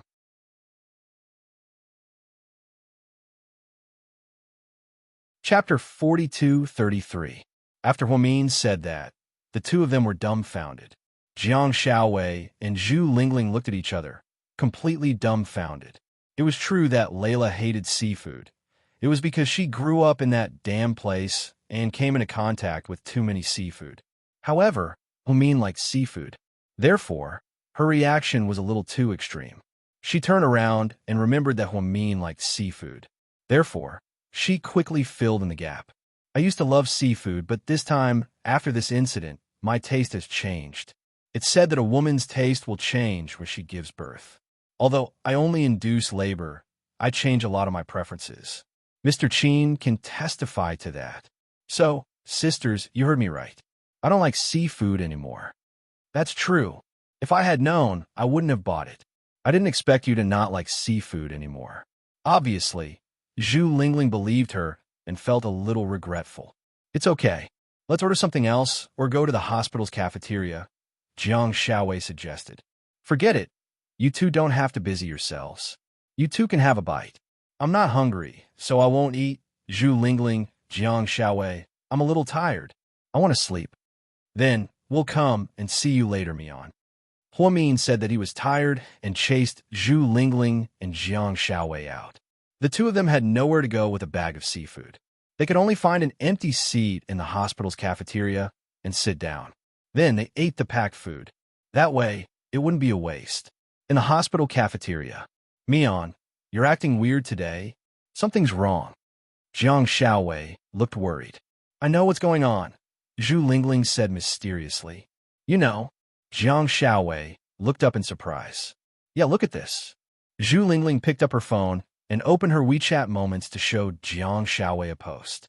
It was the happy news of Cece giving birth.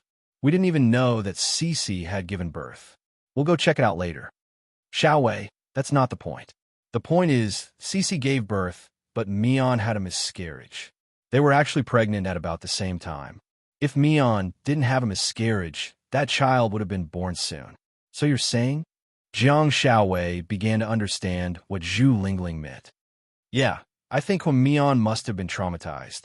She can't get over it, especially after Cece gave birth. Look at how weird she was today. She didn't want to eat seafood and didn't want to talk to us. That baby was Mian's heart. She carried it for so long. No one would be able to take it if they lost it all of a sudden. She's been focusing on her health these days, but the hurt in her heart isn't something that can be healed so quickly. Yes, Lingling, you're right. Mian is also a pitiful person. As best friends, let's be more considerate. After all, times have changed. Yes. Zhu Lingling and Jiang Xiaowei didn't think too much about it. It happened at the same time as Cece's birth. They naively thought that Huamin was just in a bad mood and was traumatized. Of course, they didn't know that Huamin was no longer their good friend Huamin. On the other side of the earth, inside the underwater palace, Huamin looked at the man in the crystal coffin in shock. Huasi Qian, with one word from you, I can bring him back to life. He won't die. He'll still be Huasi Qian, the man who's willing to go through fire and water for you. Linya's voice was irresistible.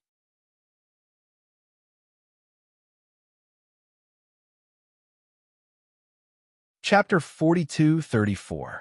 This condition was too tempting for Huamin. Because Huasi Qian died for her, Huamin had always been sad. If there was a chance to resurrect him, then Huamin seemed to have seen the man who liked to wear pink suits, call Mian's sister, and smile with crescent-shaped eyes. If he was still alive, if he could continue to live, Huamin didn't dare to think about it. This was a really extravagant wish. Finally, Huamin's brain gradually cooled down and returned to its original calmness and wit. She looked at Huasi Qian in the crystal coffin and then at Linya. So, he's also a clone, right? That's right. My cloning technology is already very mature. As long as there's something from the original body, whether it's blood, cells, or even a hair, I can restore it. It's just that the degree of restoration is different. The more important something is, the closer it will be to the original body. Huasi Qian had been with Layla for so long, so we have all the things on him. It can be said that once we clone Huasi Qian, it will be exactly the same as the original body. Another advantage is that he will be Huasi Qian. He won't have a split personality or the part of Jack. Huamin was silent. Mian, you should know how Huasi Qian's split personality came about, right? Linya asked her this question. It's related to his childhood experience. In fact, Huamin had studied it deeply with Jiang Xiaowei. Jiang Xiaowei was a psychologist and a very authoritative psychologist. Therefore, her analysis was very well-founded. Basically, people with split personalities have been strongly stimulated and subconsciously avoided it, resulting in such terrible consequences. The gentle and elegant Huasiqian split into a sadistic Jack. Without a doubt, it was caused by Jiang Hong, Huasiqian's adoptive mother. That woman had been married for many years, but she didn't give birth to a child for He Zhenghai. Therefore, she adopted a son from her biological sister. However, Jiang Hong didn't treat this son well. Instead, she vented her dissatisfaction with life and resentment towards He Zhenghai on the child. At such a young age, his body couldn't withstand the abuse of his adoptive mother. Therefore, his personality gradually split, creating a demon that could go against the world. He knew all this. It was precisely because of this that even though Huasiqian had done many evil things, He couldn't hate him. There was a time when Huasiqian was in prison. He Mian had been wondering if she should kill him. If he didn't kill Huasiqian with his personality, he would never live his life in prison again. He would definitely have other methods, or join forces with Ianalo to do more hateful things. If he killed him, He Mian would feel uneasy. After all, he was so good to her. In the end, He Mian still killed him. However, at that time, Huasiqian was rescued by Layla's people. Her thoughts slowly returned to her. Linya nodded. That's right. Actually, this child is quite pitiful. Mian, he's good to you. I think he's much more loyal to you than your husband. As long as you're willing, as long as you nod, I can immediately clone him. You can treat him as the original owner, because he'll have all of Huasiqian's memories, and he'll love you as deeply as before. Are you willing? What's your condition? He Mian slowly asked.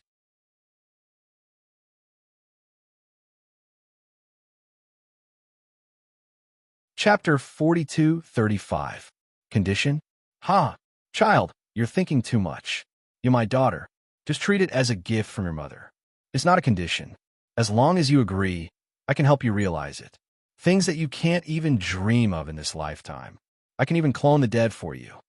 Hearing this, He Mian suddenly thought of Uncle Jing. So you also cloned Jingda? You mean 002? Of course. 002. He Mian was confused. 002 is the code name I gave him. I had someone take a blood sample from Jingda's medical records and reconstruct it. After Linya admitted it, He Mian finally understood why he couldn't figure out why Jingda had the same genes as Uncle Jing. He and Jixin were father and son, so he couldn't figure out what was going on. Now, it seemed that the truth was out. Jingda was cloned from Uncle Jing's own blood sample. No wonder it was perfect. Then what's your purpose? Why did you do it? Was it fun? He Mian looked at Linya coldly and questioned her. Of course, I'm not doing it for fun. I just want to see what kind of reaction my test subject will have when it enters the market. Not bad. He's even more flexible than the original host. Unfortunately, he's already been killed by your man. Killed? He Mian was slightly surprised. Yeah, he was tortured to death by your man. So, Mian, the man you love is just a beast in disguise. Then, Linya waved her hand, and the crystal coffin on the wall disappeared without a trace. It was replaced by the image of Qin Chu torturing Jingda to death. She couldn't hear what they were saying. However, she saw the movements clearly. Qin Chu killed Jingda and burned his body. After watching the video, Linya thought He Mian would be disappointed and pained, unable to accept Qin Chu's cruelty. But after watching it, she smiled. She smiled calmly. Mian, did you see his face? You're wrong. He recognized that your 002 is a monster, so he did that. I'm afraid he already saw through Layla's identity and knew that I was switched. That's absolutely impossible. Don't even think about it. Layla has been in there for more than half a month. What are you thinking? Mian, are you trying to hypnotize yourself that nothing happened between Layla and your man? How is that possible? A man and a woman alone in a room.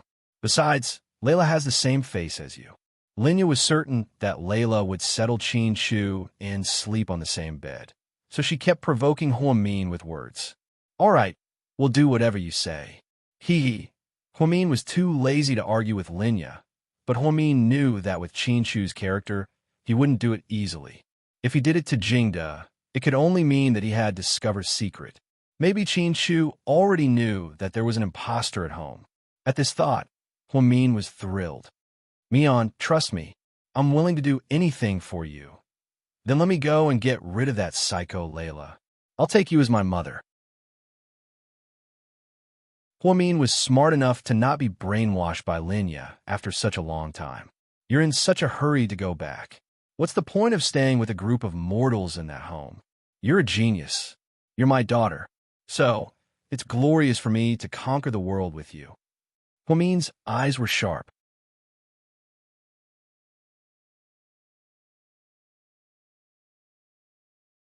Chapter 42:36. Mian, what's wrong with this place? You can make a lot of interesting people with me. At least I can bring the dead back to life. This is something that no one else can do, not even your father. Linya was obviously proud of her cloning technology. Dr. Linya, may I ask, what's the normal lifespan of a human? Huamin asked a biological question. Linya didn't know why Huamian asked this question, but she still answered in a good-natured manner. Baby, that's not a problem for me. It's my strength. So far, the longest lifespan in the world has been certified by the Guinness World Records. It's a village woman in South Africa. Her name is Malik Timo. She was born in 1874 and died in 2008. Her lifespan was 134 years. Homi nodded. MHM, very good. That means that the limit of a human's lifespan is 134 years. And you, Dr. Linya, you're delusional enough to keep cloning after a person dies. Isn't this a great technology? Linya was a little excited. In my opinion, this is an invention that goes against humanity and the heavens. The 6 paths of reincarnation and following the will of heaven is the right path. The natural world has its normal rules. We're just a species in nature, so are fish and birds. So, don't try to go against the heavens and change anything. You'll suffer retribution.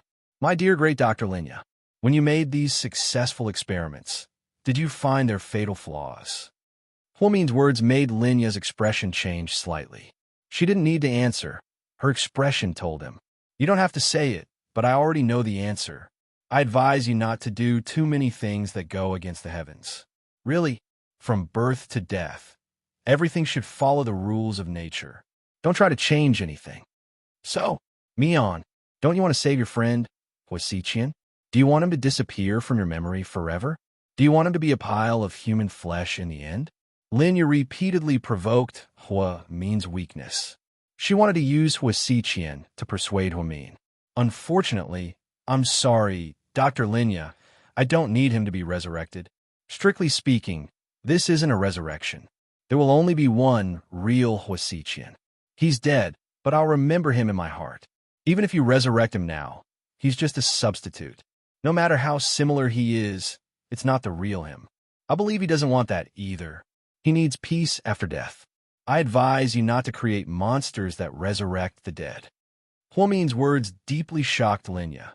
Huamin thought that Linya might fly into a rage after hearing what she said, but she didn't. She didn't say anything for a long time. Then he shouted, Messiah, my lord, please give your orders. I'm a little tired. Take her down. Yes. After Huamin left, Linya sat alone on the chair with her head in her hands, looking a little complicated. Not long after, Messiah returned to report. Linya pointed at the dumplings on the table. Cook the dumplings I made and send them to her. Yes, master. Messiah carefully picked up the dumplings on the table. Linya said in a low voice, Messiah, she is indeed a different child. She is indeed talented and smart, and she has a lot of ideas. She is someone who can do great things. It means that master has good genes. She's the most like me, isn't she? Linya smiled slightly.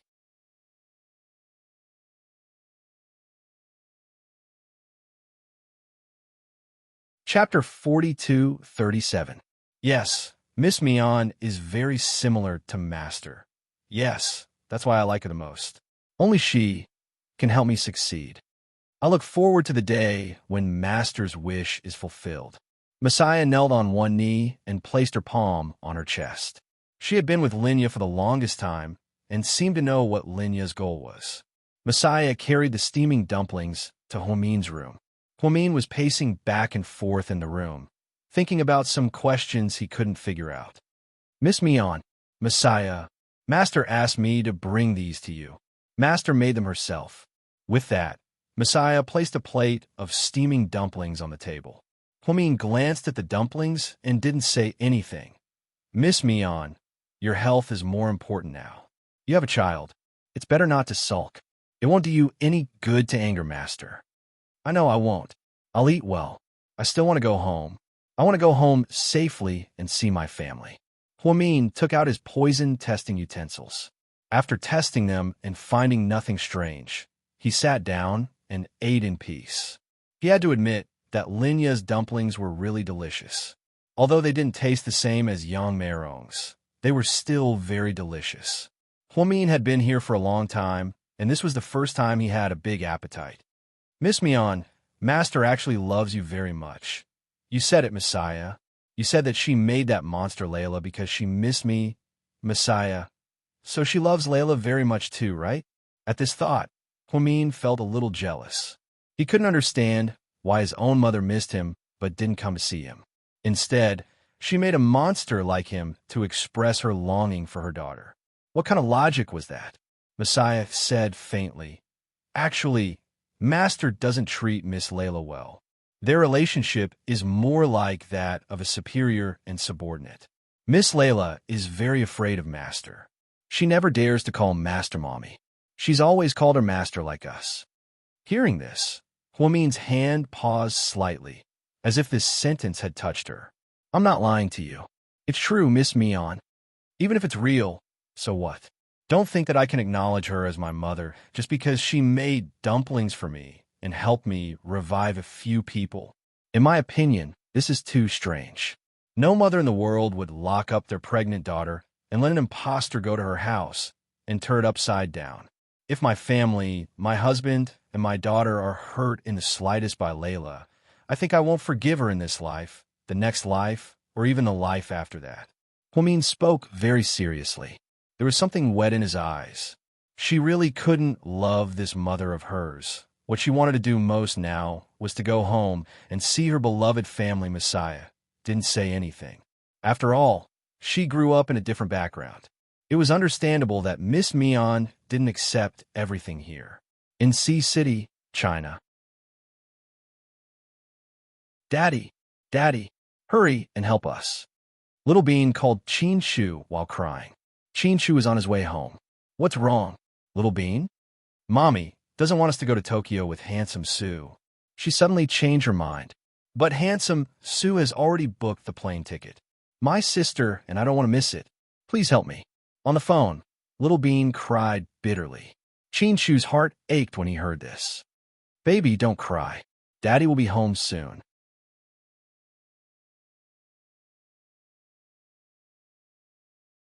Chapter 42:38.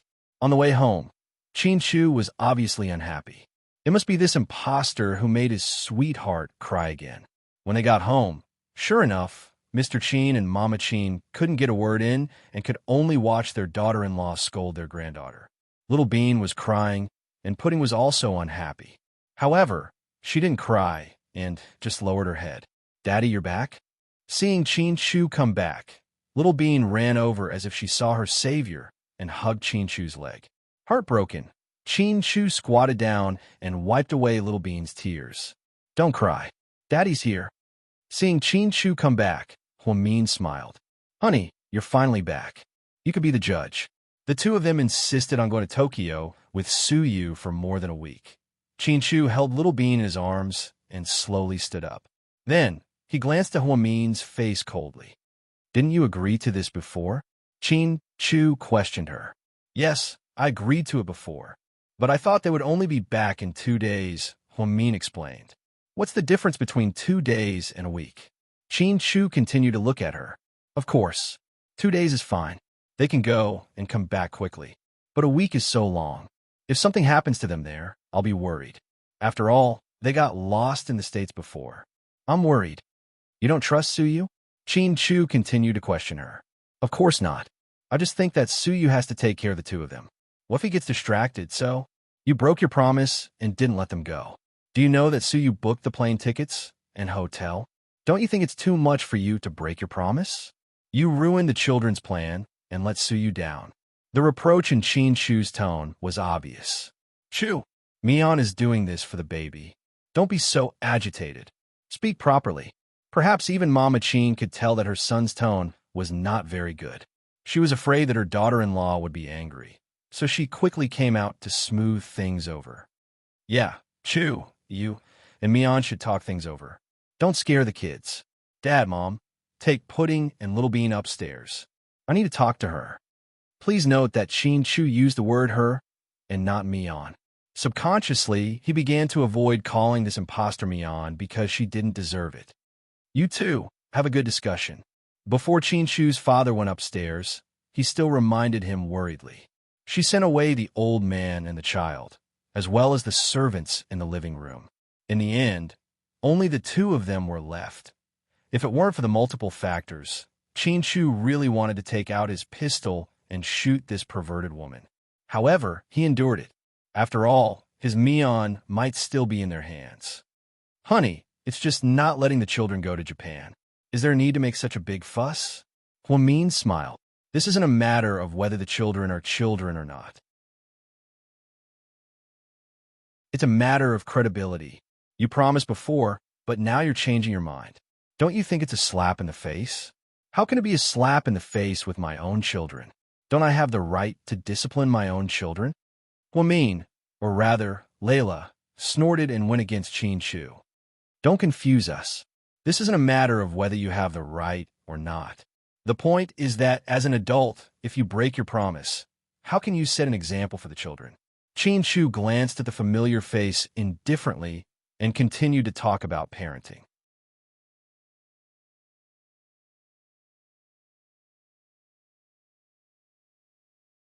Chapter 42:39. Then, Mr. Chin, do you have a better idea? The way she called him Mr. Chin completely disgusted Chin Chu. Because she wasn't Huamin, she didn't sound natural when she called him Mr. Chin. Chin Chu felt that it was pretentious and disgusting. Chin Chu didn't say anything. Seeing that Chin Chu didn't speak, Huamin continued. How about this? Pudding and Little Bean are our children. We won't let them go alone with Suyu. No matter how good Suyu is, he's not their biological father. Why don't we go with them? Finally, Layla told him her purpose. I don't have time. It was true. Chin Chu was really busy. There were a lot of things to deal with recently. Bella was unconscious, his mother-in-law was sick, and Jixin was busy running around. Gao Ran was still working on the missing persons case, and Chin Chu was really exhausted from work and life. Wasn't it a joke to ask him to take a week off to go to Japan for a vacation? I knew you would say that. Since you don't have time, I'll go by myself. I have time. So you want to say that you want to go to Japan with Suyu and the two kids? Chin Chu stared at her. What else? You don't have time even if I asked you to go. She spread out her hands innocently. Do you think it's appropriate? Chin Chu asked her. What's wrong with it? Huamin asked back. You and Suyu are so close that you can go to Japan together and spend 7 days alone with him? Chin Chu was obviously very unhappy. Not alone. Didn't I say that I'll go with Pudding and Little Bean? Don't take it out of context, okay? Little Bean and Pudding are still young. How can the four of you go together? To outsiders, it's a family of four. Chin Chu suppressed his anger. Ha, so you're jealous, my Mr. Chin. Chin Chu remained silent. I can't do this, and I can't do that. What do you want? Huamin crossed his arms in a provocative manner. I won't agree to your proposal. I didn't expect you to be such a petty man. Ha ha. Chin Chu glanced at her and said, This has nothing to do with being narrow-minded. What you're doing is ridiculous. Even if I believe you, will the media believe you? I don't want my child to see his mother and Suyu's scandal on the headlines. You'd better give up. If you don't agree with me going, then the trip to Japan will be canceled. I won't let Suyu take our child alone.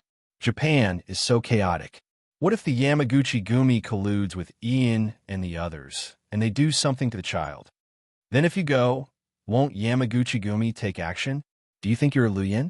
You can fight against thousands of soldiers and horses, Qin Shu was furious.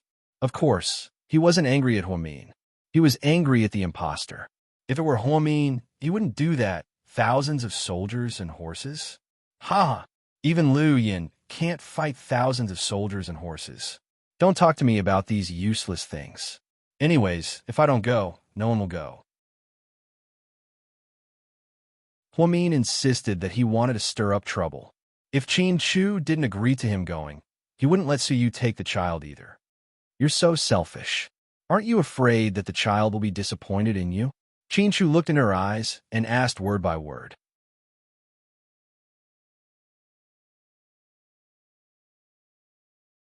Chapter 4240. Don't worry, they're still young. When they grow up, they'll understand mommy's good intentions. Haha, do as you wish. Qin Shu didn't want to talk to this woman anymore, so he went upstairs. Huamin followed him shamelessly. When they reached the kids' room, he pretended to smile lovingly. Little Bean, Pudding, it's not that mommy didn't want you to go. It's your daddy who wanted to interfere. You can't blame me. Hearing this, Little Bean burst into tears. Daddy, I want to go to Japan. I really want to go to Disneyland. Pudding didn't say anything, but when she looked at her mother, her eyes were filled with disgust. What's going on? What did you two talk about? Why are you making the kids cry? Qin Shu's mother loved her granddaughter very much. Seeing Little Bean cry, she couldn't stand it. She looked at Qin Shu and Huamin reproachfully. Mom, ask your good son. Then Huamin turned around and went back to his bedroom, slamming the door. Chu, Mom, go back to your room with Dad. I have something to say to Little Bean and Pudding. You're not allowed to scold the kids. Do you hear me? Qin Shu's father was a little angry and warned his son. I know, Dad. Don't worry. Seeing Qin Shu's reassurance, Mr. Qin and Mama Qin left with peace of mind. Little Bean was still crying. After all, she was still a child. If someone told her something she had been looking forward to for a long time, it wouldn't come true. The disappointment, the grievance, and the sadness all came out in an instant. She couldn't control it. In just a short while, her eyes were red from crying. Pudding was also a little disappointed. She sat by the bed, holding the phone in her hand and refusing to speak. Qin Shu closed the door and picked up Little Bean and Pudding. On his thighs, babies, do you think Daddy loves you? Yes, the sisters said in unison. Then do you love Daddy? Of course. The two ladies answered in unison. Then, if Daddy says, I'm saying if. I don't want you to go to Japan late this time. Will you be sad? Yes. Little Bean's voice was very small, and there were still tears in her eyes. Pudding didn't answer. You have to go to Japan, right? If Uncle Sue doesn't have time, can I get someone else to play with you? Others? Who else? Little Bean and Pudding were stunned. It's like this. Uncle Sue has some important things to do. As for you two, Daddy can help you apply for leave. Not only can you go to Japan, but you can also go to America and Europe. Really? Daddy, can I stop going to school? Little Bean stopped crying when she heard her daddy's words. Then, she held her daddy's face excitedly and questioned him in disbelief. So, Daddy, who's going to take us there? Pudding asked. How are Aunt Qin Ning and Uncle Tang Chuan? Wow, really? Little Bean shrieked in excitement. In fact, children didn't care about who would take them to play. As long as they could play, they would be happy. So as long as their daddy agreed, so you couldn't take them, but Qin Ning could. Daddy, is what you said true? Pudding obviously didn't believe it. You can also go to America with Aunt Qin Ning to see second grandpa. There's also Disneyland in America. How long is Daddy going to give us? Little Bean couldn't wait any longer.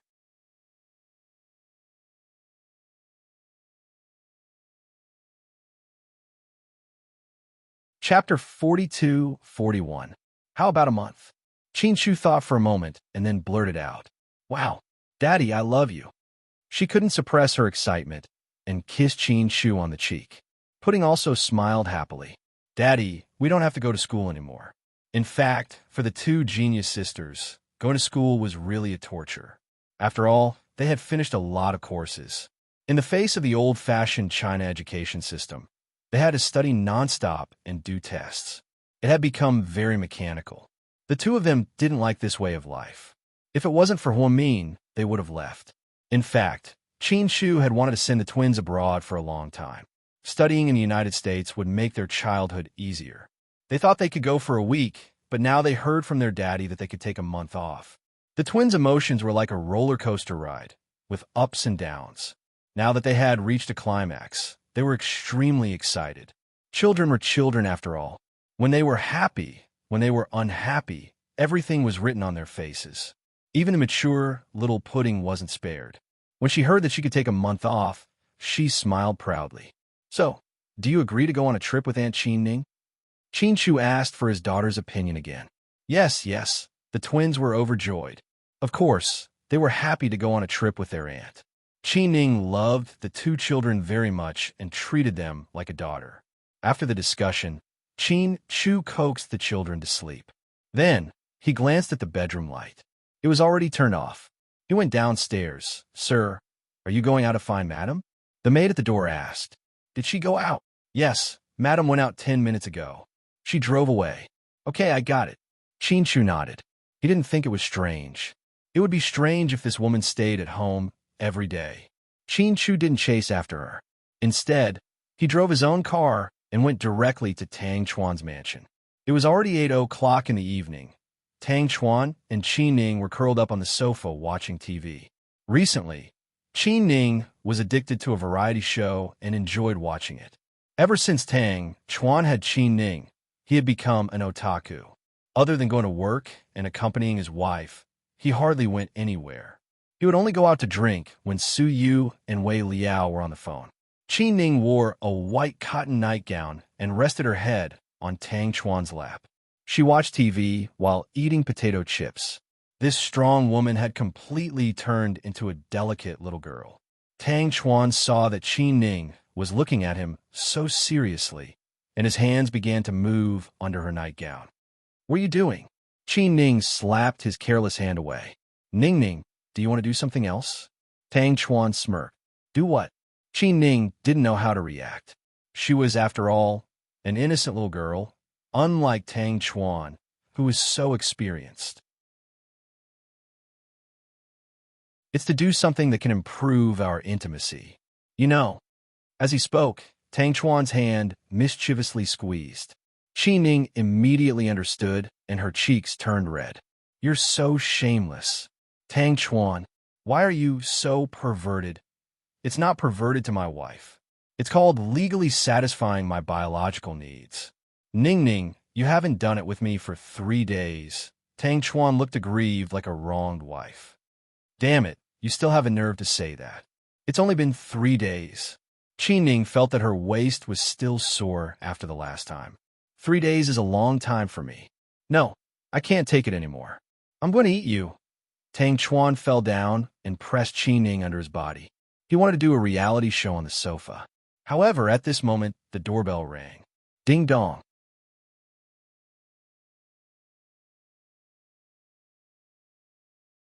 Chapter 42:42. Fuck. Who is it? Get up and open the door. Qin Ning quickly tidied up her messy collar. I won't open the door. No matter who it is, I won't open it. Wait until we're done. Tang Chuan lowered his head and naughtily bit Qin Ning's lips. Hurry up. What's the rush? It's going to take a long time. Qin Ning angrily kicked Tang Chuan off the sofa. He almost fell to the ground. Seeing that the little princess had spoken, Tang Chuan reluctantly walked over to open the door. He muttered, Fuck, if it were someone from my company, I would definitely deduct half a year's bonus. Fuck, you ruined my mood. However, when he opened the door and saw who it was, Tang Chuan froze. Brother-in-law, why are you here? Ever since he got together with Qin Ning, Tang Chuan respected Qin Chu more and more. After all, Qin Ning loved her brother very much, so he didn't dare to act rashly. Is Ning Ning home? Qin Chu still looked cold. Yes, come in and talk. Brother-in-law, it's cold outside. Tang Chuan, who always liked to flatter, quickly welcomed Qin Chu in. In fact, he felt a little strange. Qin Chu had almost never come to his private mansion. This was the first time. Something important must have happened, otherwise he wouldn't have come so late at night. Brother, why are you here? Qi Ning was also surprised to see Qin Chu. MHM. Qin Chu didn't say anything and only nodded. Tang Chuan, get my brother something to drink. Qi Ning quickly got up and greeted Qin Chu. Brother-in-law, what do you want to drink? Coke with ice? Tang Chuan didn't know Qin Chu's preferences, so he could only guess. No, my brother drinks tea. Don't we have poo or at home? Go make some tea. Okay. Tang Chuan did not dare to be careless. He quickly boiled water and made tea. Qin Chu sat down on the sofa. Qin Ning turned around and said, Brother, have a seat first. I'll go wash some fruits for you. Ning Ning, don't bother. I'll leave in a while. Sit down. I have something to tell you. All right. Seeing her brother's serious attitude, Qin Ning didn't dare to be negligent. After he explained his intention, Qin Ning was a little surprised. Brother, this 1 month, don't you miss the 2 little ones? I have something important to deal with this month. If they're not at home, I won't be distracted easily. You're with Tang Chuan, so I don't have to worry. He's smart, and he's good at fighting. I'll bring 4 bodyguards with me. When you arrive in America, Rick's men will protect you. Anyway, be careful. Brother, did something happen at home? Qin Ning thought that if her brother could take the kids away for a month to deal with something, it must be a big deal. It's nothing, just some trivial matters. Don't worry. Then I'll leave now. Can you handle things at the company? Bella is sick, and Jixin is at the hospital. You don't have anyone at the company. Qin Ning cared about her brother, so she had been helping him at the company. Don't worry about the company. It's just a small matter. I know what to do. Then okay. Qin Ning nodded. Qin Chu took out a black diamond card from his pocket. There's 10 million here. Take it first. The 4 of you can take it as a long trip and enjoy it. If it's not enough, let me know. Brother, what are you doing? We're family. Why are you being so polite with me? Qin Ning glanced at the black card but didn't reach out to take it.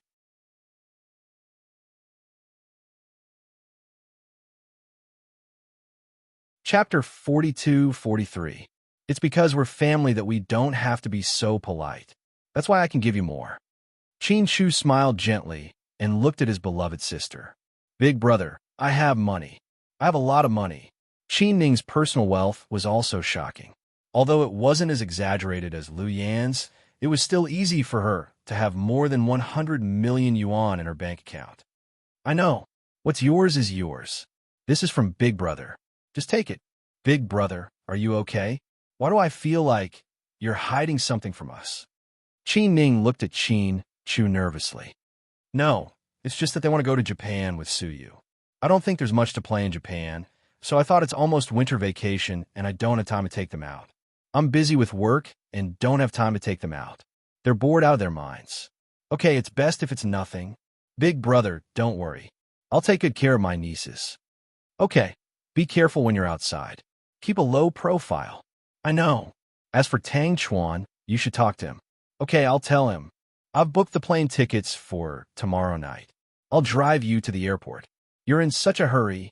Qin Ning froze again at the mention of tomorrow night. Yeah, it's good to leave early. Pudding and Little Bean can't wait. Okay. Then I'll hurry up and pack tonight. If Dad knows I'm bringing Pudding and Little Bean back, he'll be very happy. Okay, when you see second uncle, tell him to take care of his health. Okay, my dad'll be fine. Big brother, don't worry. Take good care of my sister-in-law at home. Hearing this, Qin Chu didn't respond. He looked at his watch and saw that it was getting late. He got up, then I'll go first. You haven't drunk the tea yet? No, I have something to do. You and Tang Chuan should get ready. With that, Qin Chu walked out. When Tang Chuan boiled the water, made the tea, and came down with the teacups, Qin Chu was nowhere to be seen. Baby, where's brother-in-law? Let's go. What the fuck? Let's go. How am I supposed to make tea? Tang Chuan felt like his efforts were in vain. Take it down. I'll drink it. Qin Ning waved her hand. All right. Baby, have a taste of my tea brewing skills. Tang Chuan leaned over and hugged Qin Ning's shoulders. Then, the two of them held their teacups and took small sips of the fragrant poo or honey. Qin Ning said, Are you calling me? Tang Chuan thought he was hallucinating. My dear husband, Qin Ning said again. Cough, cough, little ancestor. I'm not used to you being like this. Qi Ning always called him Tang Chuan. So when he heard Qi Ning calling him hubby and darling, he was a little confused. Honey, let's go on a trip? Sure, no problem. Tang Chuan agreed without hesitation. Then he thought of a popular song recently and sang it. I want to take you to romantic Turkey. Then we'll go to Tokyo and Paris.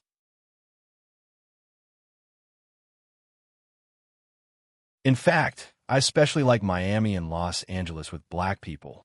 Qi Ning immediately pinched her fingers and snapped them. Okay, it's decided. Huh? What did you decide? Tang Chuan was confused. This time we'll go to Tokyo and Paris, Miami, and Los Angeles with my daddy. Qi Ning said. But didn't we just come back from Los Angeles? Tang Chuan was a little confused. They had only been back for less than half a month, and they were going again? Did they really think Los Angeles was their home?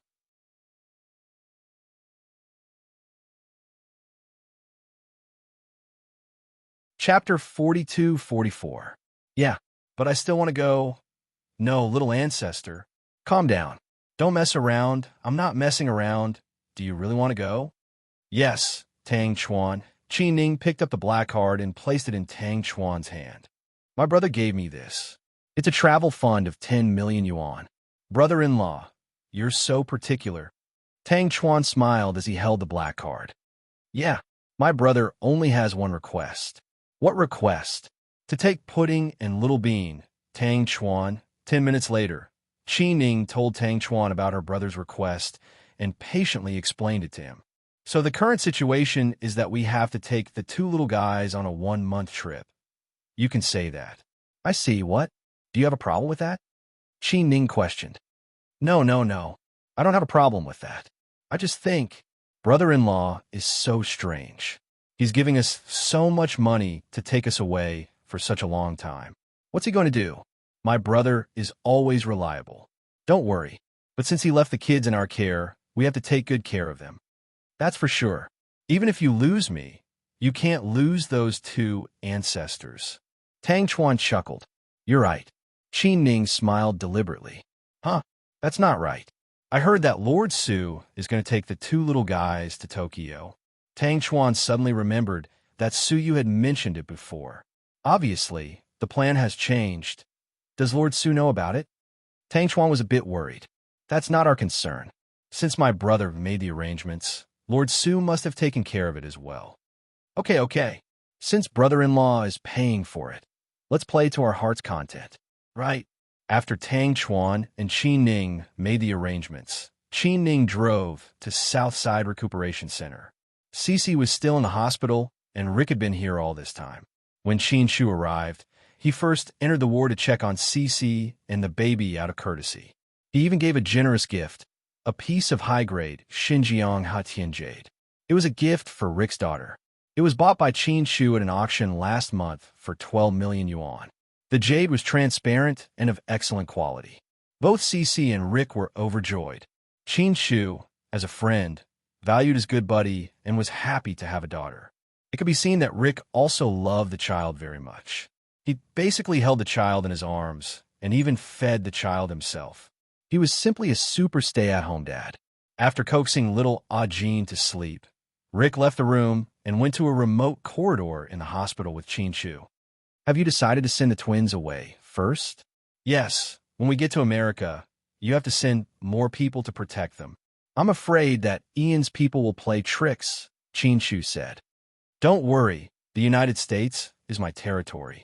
That terrorist and his mafia brothers wouldn't dare to be so brazen. Yes, I'm assured with you in charge. What's next? Do you have any plans? Yes, I'm going to fight a tough battle. Qin Shu took a puff of his cigarette. How can I help you? Not for now. Just take good care of Cece and the baby. I'll let you know if I need anything. Okay, be careful. Okay. The conversation between the two men was simple and concise, but it didn't affect their brotherhood at all. After talking to Rick for a while, Qin Shu drove to the Municipal Public Security Bureau. The Municipal Public Security Bureau received another report, but this time it wasn't a missing person. Chu, you're here at the right time. I'm going crazy. Come with me. I'll show you something. When Gao Ran saw Qin Shu, he was very excited. He pulled him by the arm and walked straight to the forensic room.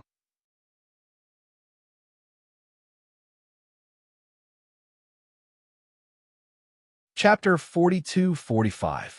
Qin Shu had come to talk to Gao Ran about the case, but Gao Ran pulled him directly into the forensic room. Of course, he couldn't enter casually. Fortunately, Gao Ran was powerful enough. Chief Gao. Inside, the forensic doctor and an assistant greeted Gao Ran. Qin Shu looked at the corpse on the bed with a subtle look in his eyes. Fortunately, Qin Shu was also a medical student and had strong psychological endurance. Gao Ran glanced at it and swallowed his saliva. As a police officer for many years, he had seen the world. He definitely couldn't vomit in front of outsiders. How embarrassing would that be? However, the corpse on the bed was really too horrible to look at. How is it? Old son. Gao Ran suppressed his nausea and glanced at the forensic doctor. The time of death is less than 3 hours. The murderer's method is extremely cruel. He must have used a weapon to tear the body apart. After the forensic doctor finished speaking, Qin Shu glanced at the corpse again. It indeed looked like a ferocious beast had disemboweled it. It was a bloody scene. Where's the body found? Qin Shu asked Gao Ran. In the southwest corner of Nanwan Park. Do you know that birch forest? Yes, that's the place. Who found it? Qin Shu frowned. A young couple said that they were walking on the road in the park. Then they smelled a strong smell of blood. They went over to take a look. Do you know the cause of death? Qin Shu looked at the forensic doctor. The forensic doctor obviously didn't dare to say more to Qin Shu. Old son, this is my best friend. It's okay. Tell him. He'll keep it a secret, Gao Ran said. The forensic doctor nodded and looked at Qin Shu and then at Gao Ran. So far, according to our analysis, the cause of his death is that the artery in his neck was cut open by a sharp object. That's why he's bleeding nonstop. But the strange thing is we didn't find much blood at the scene. Chief Gao, can you investigate and see if there's an underground organization that resells blood? I don't think so. It's not worth much. Aren't all the human organs still there? The other parts are still there, but the heart is gone. The forensic doctor pointed at the corpse's chest with his tools. Gao Ran sucked in a breath of cold air. Could it really be those dark organizations that resell human organs? This method is too fucking cruel. When I catch him, I will definitely shoot him. Gao Ran couldn't take it anymore and cursed. Qin Shu, on the other hand, was puzzled. He put on his white gloves and walked over. He walked up to the corpse and looked at the position of the heart that the forensic doctor had mentioned.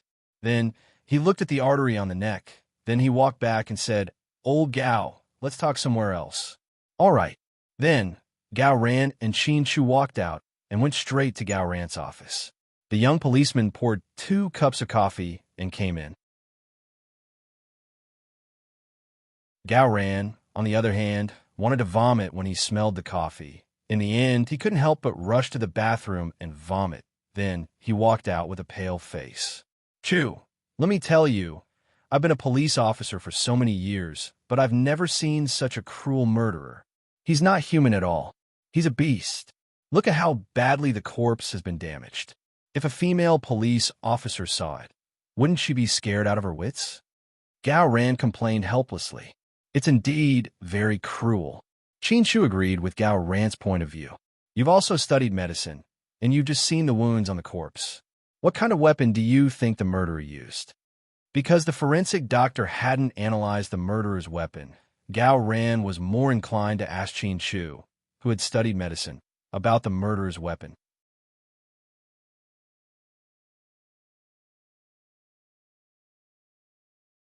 Chapter 42-46.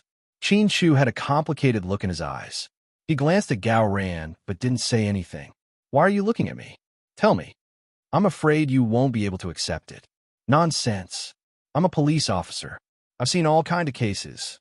Tell me, I'll definitely accept it. Gao Ran felt that Qin Shu was making a big fuss over nothing. What did he mean by he couldn't accept it? He wasn't the kind of police officer who only knew how to sit in the office and drink tea. He was a bureau chief who had been through hundreds of battles and solved countless cases. I think the murder weapon was a fingernail. What? Gao Ren almost thought that there was something wrong with his ears and that he had misheard. So he said with uncertainty, "What?" I said, "I think the murder weapon was a fingernail." Fingernail? Are you kidding me? Gao Ren was dumbfounded. You know me, old Gao.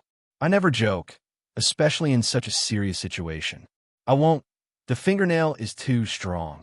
A fingernail can tear a person to this extent. Do you think the murderer is a Siberian tiger or a Tibetan mastiff? Gao Ran felt that Qin Shu's conclusion was ridiculous and couldn't convince him. I took a look at the wound on the victim's neck. It was a tear mark. The wound was very deep and didn't look like it was made with a sharp tool.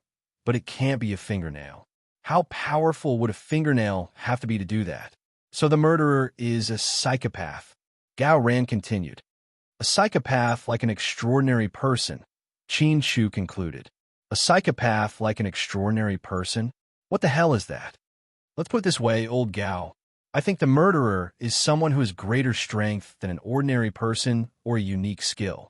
That's impossible. This isn't a movie. It's too mysterious. Why don't you just say superpower? Could it be an alien? Gao Ran felt that Qin Shu was overthinking things, so he didn't believe it at all. Qin Shu didn't say anything else. Besides, if it was a fingernail wound, how strong would a person be? Like a beast? Plus, we didn't find any traces of the murderer in the victim's flesh. If it was done by fingernails, there would be dandruff tissue inside. Chu, although you're a genius and a genius doctor, your conclusion is unscientific. Who's the victim's name? Did you find it? Qin Shu saw that Gao Ran didn't believe him, so he didn't say anything else. His name is Ji Changhe. He's 35 years old and unemployed. He makes a living by swindling and extorting people. He's addicted to gambling. He once had a wife, but they divorced. It's said that his wife married far away with their son. His parents live in the countryside of Mengcheng County. He rents a bungalow in the slums. He pays 200 yuan a month, but the landlord says that he's been 3 months late in paying the rent. He doesn't want to leave even when he's chased away.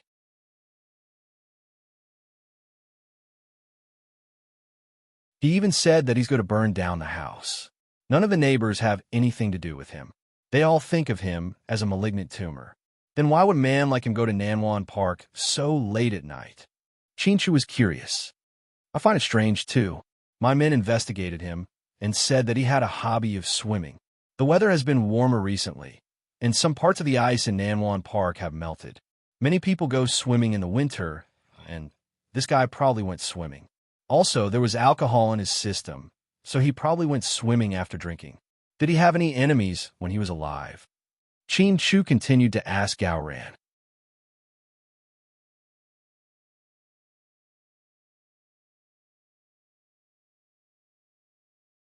Chapter 42-47. He has a lot of enemies. This kind of person likes to gamble and has poor social relations. He's the kind that's not welcomed anywhere. But I've investigated a lot of his enemies, such as people from the casino and people who lend him money. Everyone has alibis. These are not the most important. The most important thing is the surveillance camera captured him swimming alone, and the surveillance camera in the park also captured that he didn't come into contact with anyone else. So he died for no reason, Qin Shu said in a declarative tone. How is that possible? I don't believe in ghosts killing people. Even if many people drowned in Nanwan Park, and people wanted to catch a scapegoat, they wouldn't kill the body so cruelly and take out the heart and blood, right? This is obviously a premeditated suspect. He's extremely psychopathic and cruel. Most importantly, he died less than 3 hours ago, so that person can't have gone far. I've already asked my men to block the road and chase after him. I'm afraid they'll return empty-handed. What do you mean, Chu? You can't discourage me. As a citizen of our city, you have to support the police. I support you. I'm just stating a fact. What fact? That you can't catch the suspect at all. Chu, you're questioning my ability. Gao Ran was a little displeased. He didn't understand why Qin Shu was so sure that he couldn't catch the suspect. No, what I want to say is that the murderer has extraordinary abilities. You can't catch him. Damn it. Here you go again. You've watched too much Star Wars. Extraordinary people. How can there be so many extraordinary people? I don't want to talk to you anymore. Why did you come to me? If you want to drink, as you can see, I don't have time. I'm investigating a case. If you want to eat supper, I can't eat. Damn it. I almost threw up just now. I came to you. Forget it. It's okay. Seeing that Gao Ran didn't really believe in the idea of extraordinary people, Qin Shu didn't want to talk about it anymore. Are you okay? Gao Ran asked when he saw that Qin Shu didn't look too good. I'm fine. Continue with your work. Be careful. I'm going back now. Yes. Qin Shu drove straight back to South Hill Manor. When he returned, the maid was still wiping the floor in the living room. Sir is back. Is she back? Qin Shu asked. Oh, madam is back. When did you come back? About half an hour ago. All right, I got it. Qin Shu then went upstairs and walked to the bedroom door. Through the gap, he saw that the lights inside were still on. This proved that she was still awake. Qin Shu pushed the door open and entered. What he saw was Huamin in his pajamas. His hair was wet, as if he had just taken a shower. Hubby, you're back? Did you go out just now? Qin Shu asked her. Yeah, I drove your sports car out. She smiled. Where'd you go? Are you so concerned about me now? Do I even have to report to you where I go? She continued to smile. No, I heard from Gao Ran that there was a murder in Nanwan Park, so I was worried that something might have happened to you. What a coincidence. I really just came back from Nanwan Park. She smiled eerily. Qin Shu's heart sank. He knew that everything that happened in Sea City after Jingda's death had something to do with her. What did you do there? I went to Nanwan Park to see the scenery. Haha. The woman gave a reason that even she couldn't believe. Everyone knew that Nanwan Park was a park in the slums. The scenery there wasn't beautiful, especially in winter, so there was nothing to see there. Her answer was an obvious provocation. Or did she think that Qin Shu was an idiot who didn't know anything?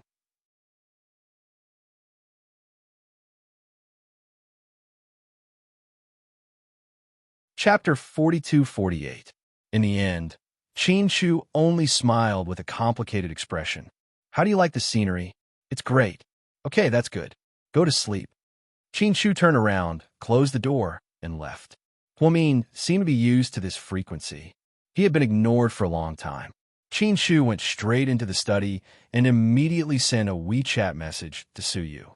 Maybe it was because it was inconvenient to call at home. Qin Shu, you there?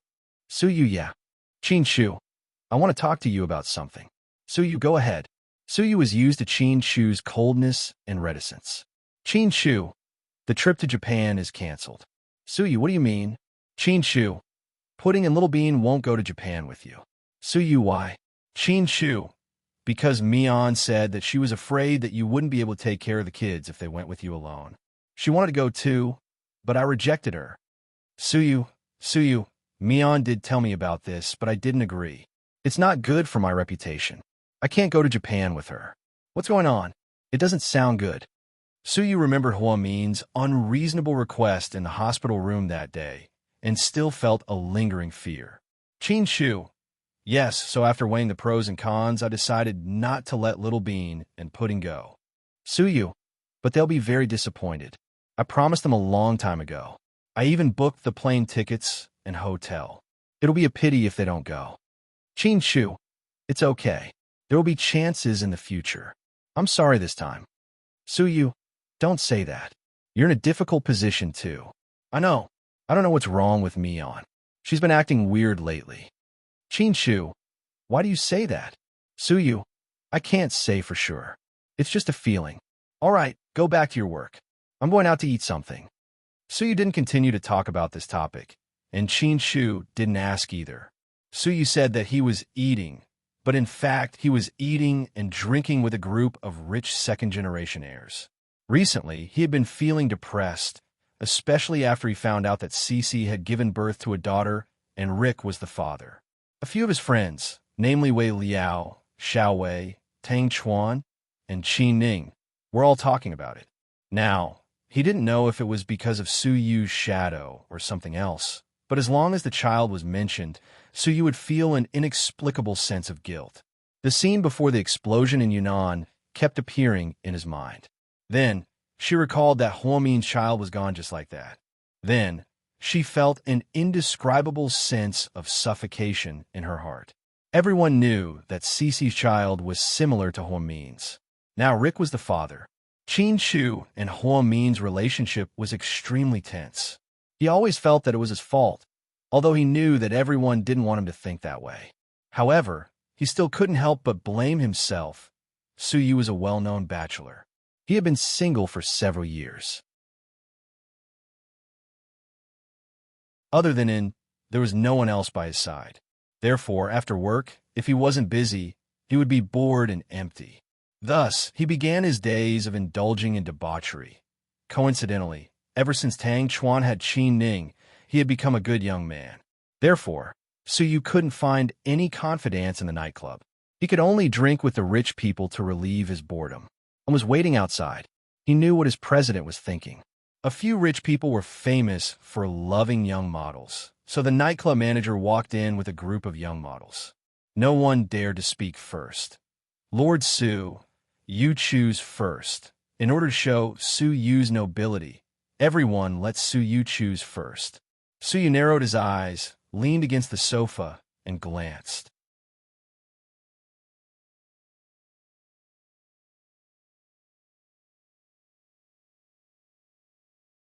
Chapter 42-49. Just as he was about to point casually and get away with it, suddenly, the door to the private room opened. President Su, Han Yueyao, rushed in sportswear with a black MBL cap on her head. She looked very handsome. However, even though this young lady was good-looking and looked good in anything, it was really not suitable for her to wear sportswear to a nightclub. Everyone in the private room was dumbfounded. Isn't that Han Yueyao? Yeah. She's the new popular star of Imperial Star. She looks good in person. Yeah, look at how fair her hands are. Ha! She's pretty. Among these entertainment companies, only the female artists from Imperial Star are the prettiest. I prefer Nielingshuan's type. She's so gentle that you can squeeze water out of her. I like Jiantong's type. She's beautiful and cold. It must be fun to play with her. Haha, I'm different from you guys. I like Gao Yiruo, the captain of the trainees. Although she's not famous, she has a good figure and big breasts. I heard that she often does breast maintenance. She has the golden ratio. It must feel good to touch. In a place like this, it was normal to hear such dirty words. These rich second-generation heirs were all players, and none of them were honorable gentlemen. Therefore, the moment Han Yueyao entered, it was destined to be the highlight of the night. Han Yueyao ignored these people and approached Suyu. President Su, why are you here?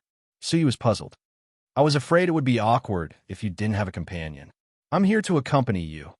Before Suyu could say anything, Han Yueyao sat down beside Suyu. They were very close to each other, and people outside could see what was going on. Before Suyu could speak, the rich second-generation heirs began to jeer. Lord Su, since you have a companion, why didn't you say so earlier? Ha! Let's pick first. As they spoke, several rich second-generation heirs picked a few young models with hot figures. Then, they began to drink and sing. Who told you to come? Suyu was puzzled. How did Han Yueyao know he was here? He didn't send her a WeChat message. Before she could speak, Suyu said, I must have told him, right? No, I saw some paparazzi gossiping about you, so I came over. Paparazzi? Suyu was speechless. President Su, if you don't want your reputation to be ruined, you should cooperate with me. After all, it's normal to have a scandal with your own female artist, but it's not good if you hang out with those girls. What do you think? In any case, he's an old man. Don't go overboard, okay? You're old. Suyu touched his forehead, wanting to punch her since she was implying that he was old. What the hell are you doing? Han Yueyao?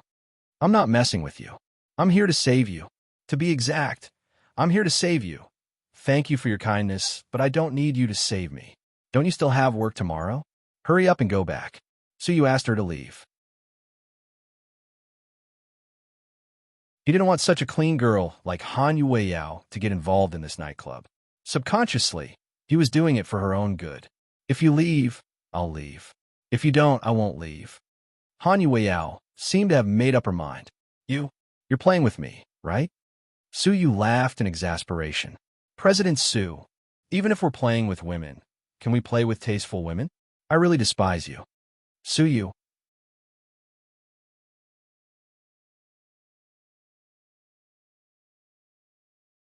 Chapter 4250. Come on. When did I play with women? Which eye of yours saw it? So you couldn't say anything about the pain in his heart. How dare you say you didn't? If I hadn't come in, you might have started choosing. Han Yueyao pouted as she pointed at the young models with hot figures. Chill. Keep your voice down. So you was helpless. Don't you think so? Yes, yes, yes. Whatever you say is right. So you didn't want to continue arguing with Han Yueyao. Then how long are you going to play? If you like to drink, I'll play with you. If you like to sing, I'll play with you. Then, Han Yueyao snatched the microphone from a man's hand. Then, she shouted, Handsome, pick a song for me. Okay, Miss Han, what do you want to sing? The hottest ethnic style. The moment Han Yueyao said the title of the song, everyone was shocked. Su Yu almost stuck his head into the sofa. Before Han Yueyao could sing, Su Yu stood up, grabbed her arm, and walked out. Sorry, everyone, I'll leave first. You guys continue. They walked to the corridor. Why are you leaving? I haven't sung yet. Han Yueyao smiled. Look at your smug face, how ugly. I won't play with you, okay? Don't continue to shock me. Look at you, you're a newly popular idol and goddess, but you don't care about your image at all. The hottest ethnic style, why don't you sing Counting Ducks? I want to sing. If you want to listen, I'll sing. Okay, that's enough. Stop fooling around. Go home. So you knew Han Yueyao was here to cause trouble. So, he hurriedly urged her to go home. No, not unless you go home too. I'll go home. I don't believe you unless I go home with you. I'll go home after you fall asleep. Wait, Han Yueyao, what's wrong with you? Are you my mother?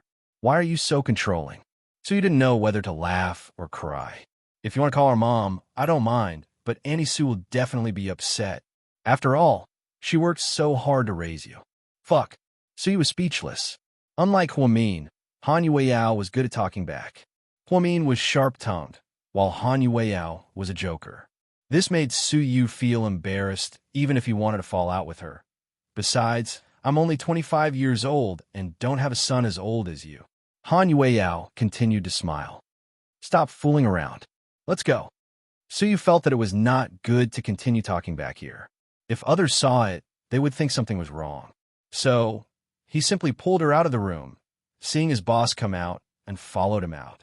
Finally, Su Yu gave in and then drove them back to Su Yu's mansion. It was already 11:30 p.m. when they arrived at Su Yu's villa. Okay, I'm going home. You should go home too. No, what if you go to those shady places after I leave? Shady places? Su Yu was speechless. Han Yueyao used shady places to describe those nightclubs, which showed how much she disliked those places.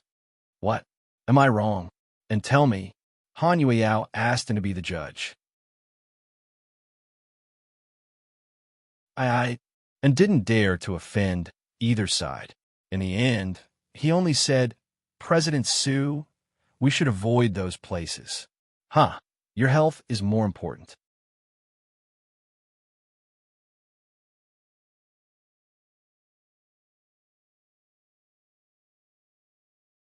Chapter 4251.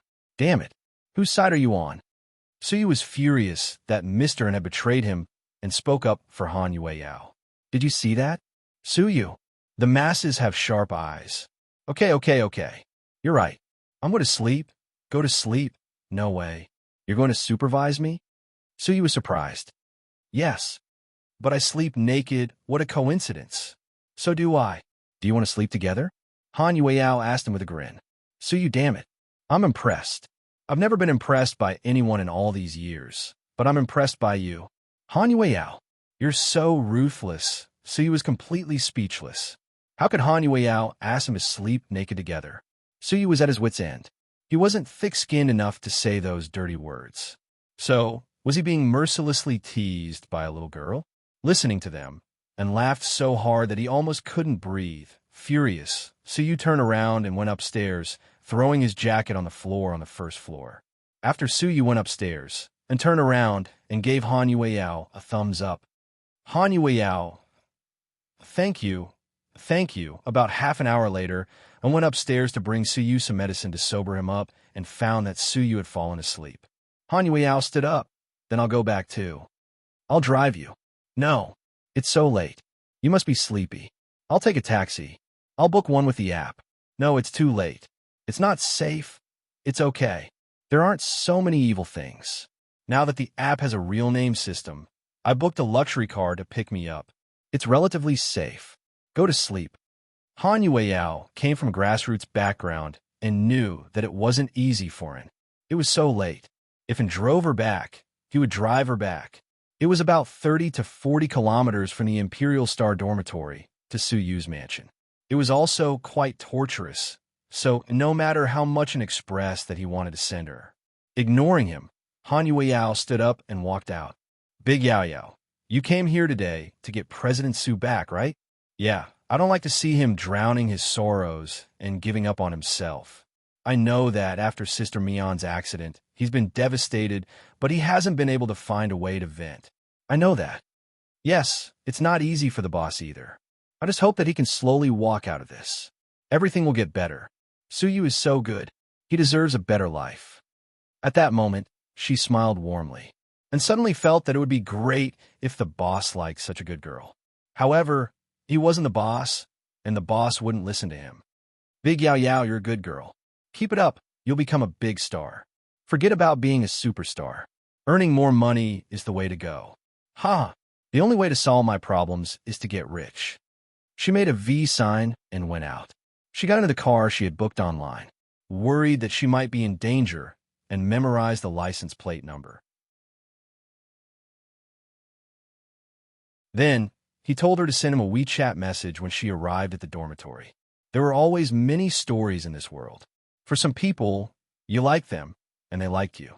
For some people, you liked them, but they didn't know that you liked them. For some people, they knew that you liked them, but they didn't like you back. For Han Yueyao, she liked you, but she knew that you didn't like her. You liked someone else, but she was still willing to like you. That night, it was very dark, but Han Yueyao was so happy that she pulled Suyu back from the nightclub. It was as if she had done a great charity. Suyu, I'll protect you. I'll protect you forever, until the day we disappear from this world.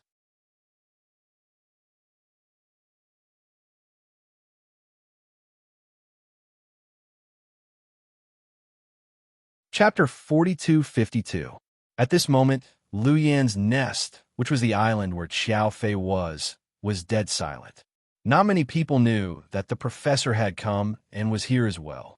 They only knew that their new boss, Qiao Fei, had never accepted any missions. He had been spending a lot of money to find Lu Yan. Those who suspected Qiao Fei of having ulterior motives were completely relieved. Perhaps no one in the world was more eager to find Lu Yan than Qiao Fei. Sitting in Lu Yan's office, Qiao Fei touched the ring on his finger. It's been so many days. Yan, where are you? Are you being controlled, or have you lost your memory and can't come home? Qiao Fei's heart was beyond anxious. Young Master Qiao, a subordinate, came to report. Qiao Fei looked up. A call from Russia? No. But the caller said. The subordinate didn't dare to finish his sentence at once. Qiao Fei lowered his head, his face cold. But the person who called said that he was your father. The man was a little worried and said this sentence cautiously. Qiao Fei still said no.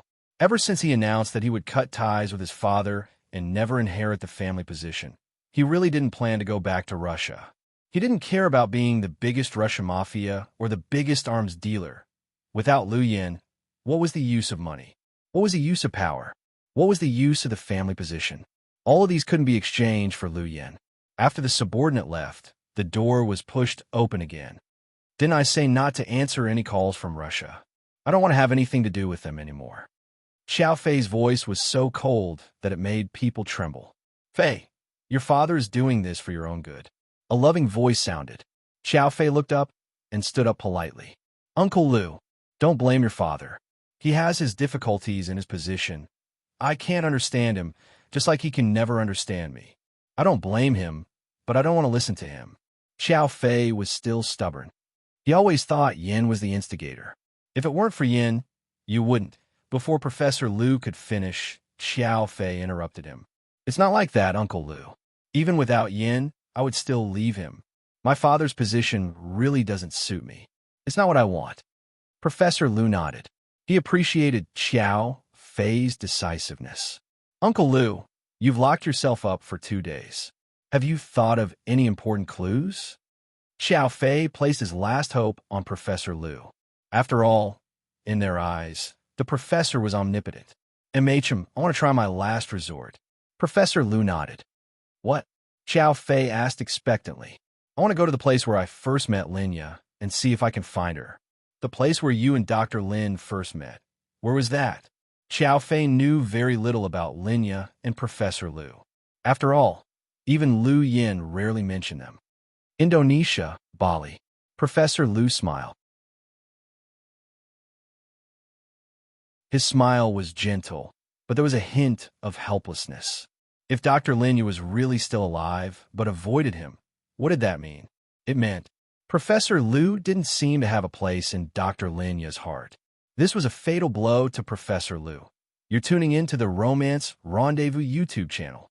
We're so grateful for your support, and don't forget to subscribe to join us on this incredible journey through captivating stories. Your generosity through donations truly makes a world of difference, as it's the primary source of revenue that allows me to expand and enhance this channel for you. Thank you from the bottom of my heart for being a part of this adventure.